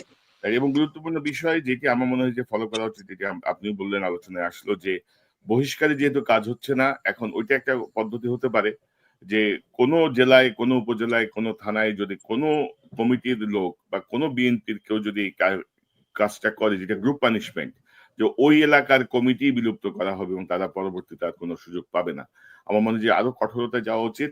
আপনাদের তিনজনকে অসংখ্য ধন্যবাদ, আপনারা যারা যোগ দিলেন, সময় দিলেন, এবং আমি আশা করি যে জুলাইয়ের সনদ হওয়া পর্যন্ত আমরা বিভিন্ন পর্যায়ে আপনাদেরকে আবারও পাবো, কারণ আমরা বিশ্লেষণ ভাই আমি একটু 10 সেকেন্ড কথা বলতে চাই। প্লিজ আপনার মাধ্যমে বিশেষ করে আমি জানি যে আপনার চ্যানেলে প্রচুর প্রবাসী একটা খুবই যারা দেশ জাতি নিয়ে চিন্তা করে তারা এখানে আপনার শোগুলো দেখেন। এবং প্রথমত আমি বিশেষ করে আপনার এখন 3 জনই প্রবাসী আছেন। আমি যদি রেটিং করি তাহলে এই জুলাইকে যারা সফল করতে পারলো, এখানে প্রবাসী ভাই বোনদের যে কি পরিমাণ ত্যাগ। আমি শুধু বলি যে আমি যখন আমার সাথে ভাই বন্ধুরা অনেকদিন ধরে পরিচিত প্রবাসে জোর করে পর্যন্ত টাকা পাঠিয়েছেন মিছিলে পানি খাওয়ানোর জন্য, মানে এরকম কত যে ঘটনা জোর করে যে প্লিজ আমি 10,000 টাকা পাঠাই, আপনারা আন্দোলন বন্ধ করেন না। তো যে লোকটা মাত্র কামাই করে অল্প কয়টা টাকা, তো আপনাদের কাছে বিনীত একটা অনুরোধ আপনার মাধ্যমে, আপনার চ্যানেলের মাধ্যমে, সেটা হলো দেখেন পলিটিক্যাল ক্রাইসিস আমাদের চলবে, এরকম অনেকগুলো ঘটনা সামনে আসবে। দেখেন কি এক ঘটনা দিয়ে হাসিনা যখন ইন্টারন্যাশনালি প্রমাণিত হলো সে খুনির নির্দেশদাতা, সেই আলোচনা যখন তুমুল হওয়ার কথা ছিল, এখন কি আলোচনা হচ্ছে। সুতরাং আমরা যেটা বুঝতেই পারছি প্রতিদিন ঘটনা তৈরি হবে, গুরুত্বপূর্ণ আলোচনা করে যাবে। আপনাদের কিন্তু আপনাদের মাধ্যমে বিনীত অনুরোধ, প্লিজ আমরা সবাই মিলে, বিশেষ করে প্রবাসী ভাই বোনেরা, আপনারাও আমাদের সাথে আওয়াজ তোলেন আগের মতো করে। এই জুলাই মাসের মধ্যেই জুলাইয়ের ঘোষণাপত্র দিতে হবে। বিশ্বাস করেন এই ভারতীয় আধিপত্যবাদ ইন্টিনিউ যদি তাদের সাথে থাকে, অথবা বিএনপির মধ্যেও একটা অংশ যদি তাদের সাথে কানেক্টেড থাকে, জুলাই ঘোষণাপত্র যদি রাষ্ট্রীয় উদ্যোগে হয়ে যায়, জুলাই সনদ যদি হয়ে যায়, তাহলে তাদের বিরাট পরাজয় ঘটে যাবে। সুতরাং আপনাদের মাধ্যমে বিনীত অনুরোধ, প্রতিদিন যত ঘটনাই ঘটুক, প্লিজ আমরা এই জুলাইয়ের মধ্যে জুলাইয়ের ঘোষণাপত্র আদায়ের জায়গা থেকে, ফোকাস থেকে সরে না যাই। আমাদেরকে কোনোভাবে যেন জুলাই ঘোষণাপত্রের ফোকাস থেকে কেউ সরাতে না পারে। আপনি কিছু বলতে চাচ্ছিলেন? আমি একটু ছোট্ট করে প্রতিবাদ করতে চাই, আপনি আমাকে সময় কম দিয়েছেন। যাই হোক, ডিসক্রিমিনেশনের ঊর্ধ্বে উঠে আমাদের কথা বলার কথা ছিল নতুন দেশ গড়ার লক্ষ্যে। আপনি সেখানে কিছুটা আপনি দায়বদ্ধ আজকে। সেই জায়গাটায় আমি এটার সঙ্গে অ্যাড করি একটু, যে শরীফ ওসমান, আপনি দেখেন যে এই যে ডিসক্রিমিনেশনের কথায় আমার আজকে এই প্রসঙ্গটা আরেকদিন করবো আলোচনা। আপনি যদি দেখেন যে নারীদের কি পরিমাণ অংশগ্রহণ ছিল জুলাই বিপ্লবে, সবাই কিন্তু হারিয়ে গেছে। প্রাইভেট বিশ্ববিদ্যালয়ের কি পরিমাণ ভূমিকা ছিল, তাদের কোথাও কোনো জায়গা হয় নাই কিন্তু। মানে প্রবাসীদের কথা বলছেন, প্রবাসীদের যে আবেগ অনুভূতি, প্রবাসীদেরকে কি এই সরকার, এই ইউনূস সাহেবরা একটা ধন্যবাদ জানিয়েছে? অন্য কিছু বাদ দেন মানে না। এই দুঃখ মানে আসলে বলবার নাই। আমরা হাজারবার বলেছি, এগুলো অন্তত এই রাত্রে এই যে জুলাই আসছে, একটা দিন শুধু প্রবাসীদেরকে ডেডিকেট করে একটা বিরাট উদযাপন করুক, দিন ঘোষণা করা লাগবে না যে এই যে প্রবাসী দিবস, কিন্তু শুধু প্রবাসীদের সম্মান সরকার একটা কিছু কেন করবে না? এই প্রবাসীরা যদি রেজিস্ট্রেশন না করতো, জীবনে জুলাই হতো না। মানে হাসিনারে যেভাবে নামাইছে, এদেরকে তার থেকেও আরো সহজভাবে ঘাট ধরে নামানো সম্ভব যদি জুলাই বিপ্লবের সঙ্গে কোনো গাদ্দারি করে এরা। না, এবং আমি আপনাকে সত্যি কথা বলি যে এই সরকারের সব থেকে যেটা উইকনেস, মানে যেটা হবে চূড়ান্ত ভাবে যদি আমাদের প্রবাসী ভাইয়েরা বুঝে ফেলে যে এই সরকার আবারও জুলাইয়ের সাথে গাদ্দারি করছে, আমাদের প্রবাসী ভাইয়েরা যারা রেমিটেন্স বন্ধ করেছিল, এর মানে তারা কসম করে না যে জীবনে আর রেমিটেন্স শাটডাউন করবে না। ইভেন বিএনপি বড় মেসেজ। এবং সাফায়াত ভাই যেটা বলছিলেন, এলাকার বিএনপি কি চাচ্ছে আওয়ামী লীগের মানুষ যেরকম ভয় পাইছে, জাস্ট সবাই মিলে আওয়ামী লীগের নামাইছে, এখন বিএনপির ঠিক ওই ভয়টা পাক। আপনারা হাতে পায়ে ধরে বলি, ওই ভয়টা আপনাদের আর কেউ পাবে না। আগামী 100 বছর বাংলাদেশে আসবে না। হাসিনার মেয়ে মানুষের হাতে বাল খুলে গেছে, এখন আপনি হাসিনা হইতে চাইলে পারবেন না, খাবেন মায়ের। এর চেয়ে পীর তন্ত্র থেকে বের হয়ে আসেন, জনতার ভাষায় কথা বলেন। আমি হাদির সাথে একমত, এক সুরে বলতে চাই যে প্লিজ আপনারা আপনাদের গোয়ার্তমি রেখে আপনারা জনতার কাতারে নেমে আসুন, মানুষের পালস বুঝবার চেষ্টা করুন। আর সরকারকে বলবো, আমরা প্রবাসী হিসাবে আমরা কিছুই চাই না। আমরা প্রবাসে যারা রেমিটেন্স যোদ্ধা যারা আছেন, আমরা জানি তারা কেউ আর হাসিনা যেহেতু আর আসবে না, হাসিনার মতো কোনো ফেরাউন আর দেশে তৈরি হবে না, এইটুকু বিশ্বাস ওনাদের মধ্যে রাখতে হবে। এবং দেশে রেমিটেন্স বন্ধ করা যাবে না কোনো অবস্থাতেই, আর অন্য উপায়ে রেমিটেন্স পাঠানো যাবে না। আমরা যেভাবে এখন পাঠাচ্ছি ওভাবে পাঠাবো। ওইটার সাথে আমি কমপ্লিট হাদির সাথে একমত। আমি সাফায়েতের সাথে একমত। ও যা বলেছে এগুলো কিন্তু সরকারকে নজরে নিতে হবে। আমি জানি না কোন অজানা কারণে ওনারা এইসব নজরে নিচ্ছেন না। এখনো ফ্যাসিস্ট হাসিনার দোসররা এখনো বিভিন্ন জায়গায় বহাল তবিয়তে আছে। এই সিস্টেমকে আপনাদের নড়াইতে হবে, এই সিস্টেমকে টোটালি বাদ দিতে হবে, প্রশ্নের সম্মুখীন হতে হবে, আইনের আওতায় আনতে হবে। এবং পরিশেষে বলবো, জুলাই সনদ ঘোষণা করতে হবে, আমাদের সন্তানদের রক্ষা করতে হবে। আরেকটা কথা না বললে নয়, বিএনপি যেহেতু বড় দল তাদেরকে বলতে হবে, হাসনাত ঘোষণা দিয়েছে এনসিপির পক্ষে যদি কেউ চাঁদাবাজি করে তাদেরকে গণধুলাই দিবেন। এটা একটা অনেক বড় ঘোষণা, আমরা বিএনপির কাছ থেকে এরকম ঘোষণা চাই। আর ছোটদেরকে, বাচ্চাদেরকে এরকম অবহেলা করে কথা বলবেন না। আপনি প্রস্রাব করে ভাসিয়ে দিয়ে বাচ্চাদের উড়িয়ে নিয়ে যাবেন, বা মব কালচার হাবি জাবি এইসব বইলা আপনি বাচ্চাদেরকে ছোট করবেন না। আবার জনতার কাতারে নেমে আসুন, বাচ্চাদের পালস বুঝবার চেষ্টা করুন। দর্শকদেরকে বলবো, সত্যের পক্ষে থাকুন, সত্যের পক্ষে থাকুন। কারা সত্য বলছে, কারা সঠিক পথে যাচ্ছে, সেই বিবেচনায় রেখে সেই দলের পাশে থাকুন। ধন্যবাদ। আবার ধরেন পাশাপাশি এটাও ঠিক যে বাচ্চাদের ব্যাপারে যেমন কিছু বলবেন না, বা বাচ্চাদের ব্যাপারে যেমন সহনশীল থাকবেন, বাচ্চারাও তেমনি হাসিনার পলানোর সাথে তারেক রহমানের দেশ ত্যাগকে এক করবেন না। মানে বাচ্চাদেরও সেই অডাসিটি দেখানোর কোনো অ্যাকসেপ্টেবিলিটি আমাদের কাছে নেই। আপনি যদি সুযোগ করে দেন দেখাবেন না কেন? না, আপনি সুযোগ করে দিলে আপনি হাসিনার সাথে তারেক রহমান কোন প্রক্রিয়ায় জেল খেটে দেশ থেকে বের হয়েছেন আর হাসিনা কোন প্রক্রিয়ায় বের হয়েছে, আপনি রাজনৈতিক দল, আপনি শুক্রে 7 দিন হয় নাই, আপনি একটা রাজনৈতিক দল করে আপনি এভাবে কথা বলার মতো অডাসিটি আপনার থাকা উচিত না। এটা ভাই ক্লিয়ার। আমি আপনাকে সরলটা কম ভাই, এটা কেউ পলিটিক্যাল প্রয়োজনে বললে তাদের দায়, কিন্তু আবার বলি, হাসিনার সাথে যারা অন্য যে কারো তুলনা করবার চেষ্টা করবে, এটা শুধু জুলুম না, এটা দেশ ও জাতির ক্ষতি করবে। অবশ্যই আমরা বেগমকে সমালোচনা প্রয়োজন হলে করব, কিন্তু হাসিনার তুলনা একমাত্র ফেরাউনের সাথে, আর কারোর সাথে তুলনা না। ওইটার সাথে আপনি এটাকে মেলানোটা রাজনৈতিক, এটাকে কি বলবো আমি, রাজনৈতিক যে সৌহার্দ্য তৈরি হওয়ার সুযোগ থাকে সেটাকে নষ্ট করে। সেটা অপরিপক্কতা, এটাকে মানে রাজনৈতিক অপরিপক্কতা বলা যায়। রাইট। তো শাফাত ভাই, আপনি লাস্ট যদি কোনো বন্ধ করতে হবে। শাফাত ভাই 30 সেকেন্ড আপনার শেষ যদি কোনো মন্তব্য থাকে। না, 30 সেকেন্ড, শুধু এটুকুই যে জুলাইয়ের 1 বছর হয়েছে।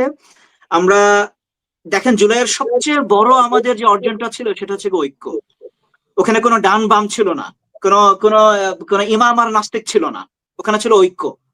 তো সেই জুলাইয়ের সবচেয়ে বড় অর্জনটা 1 বছর যেতে না যেতেই আমরা কিভাবে নষ্ট করে ফেলছি আমি জানি না। আমরা চেষ্টা করে যাচ্ছি, আমি এবং কনক ভাই আপনিও করছেন, আমি জানি আমরা সবাই বিভিন্নভাবে সেই আমাদের 1 বছর আগে আমরা কি করছিলাম সেটাকে আমরা এখন আমরা আবার নতুন করে আমরা সেটা স্মৃতিচারণ করছি। আমি এটা নিয়ে লেখালেখি করছি। আগামী 20 তারিখে আমাদের এখানে ওয়াশিংটন ডিসি মানে ভার্জিনিয়াতে আমাদের মানে এই এলাকার যারা আমরা অ্যাক্টিভ ছিলাম আমরা একটা অনুষ্ঠান করছি। আমরা ইনশাল্লাহ আগামী 2-1 দিনের ভিতরে আমি এবং আমার সাথে আমাদের একজন আমি খুবই বিখ্যাত আমাদের রাহাত শান্তনু ভাই জনতার কবিয়াল আমরা একটা গান নতুন রিলিজ করছি। আমরা কিন্তু দেখেন আমরা এই জিনিসগুলো নিয়েই আমরা থাকতে চাই। আমরা জুলাইটাকে আমরা মানে ইমমর্টালাইজ করতে চাই। তো আমরা যেন ভবিষ্যতের মানুষ মনে রাখে যে কি হয়েছিল বাংলাদেশে এবং কিসের প্রেক্ষিতে আমাদের এতগুলো মানুষের প্রাণের বিনিময়ে আমরা আজকে এই নতুন বাংলাদেশকে এভাবে আমরা পেয়েছি। আমরা এই সমস্ত কাদা ছোড়াছুরি করে না আমরা সেই জিনিসটাকে আমার জুলাইয়ের সবচেয়ে বড় অর্জনটাকে আমি নষ্ট করতে চাই না। তো সবার প্রতি আমার ওইটুকু অনুরোধ থাকবে। আবার আমি একটু ইন্টারাপ্ট করি। এই যে শান্তনু এবং সাফায়েত মিলে যে গানটা করেছে আপনি দেখেছেন আজ পর্যন্ত বিএনপি মিডিয়া সেল থেকে কেউ প্রচার করতে করেনি? না, এটা আবার ভিন্ন, এটা আবার ভিন্ন না কেন করেনি? তার মানে এটা ভিন্ন প্রেক্ষাপট। না রচনা পা এটা ভিন্ন প্রেক্ষাপট। ব্যক্তিগতভাবে অনেক কিছু করতে পারে, সেটা দলীয় প্ল্যাটফর্ম বা মিডিয়া সেল থেকে প্রচার করতে হবে এমন কোনো বাধ্যবাধকতা নাই। তারা যদি করতে পারতো ভালো হইতো, কিন্তু এটার জন্য কোনো বাধ্যবাধকতা নাই।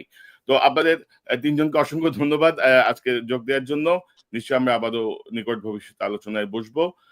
দর্শক এতক্ষণ যারা অনুষ্ঠান শুনলে নিশ্চয়ই আপনি এই আলোচনা মর্মার্থ উপলব্ধি করতে সক্ষম হবেন।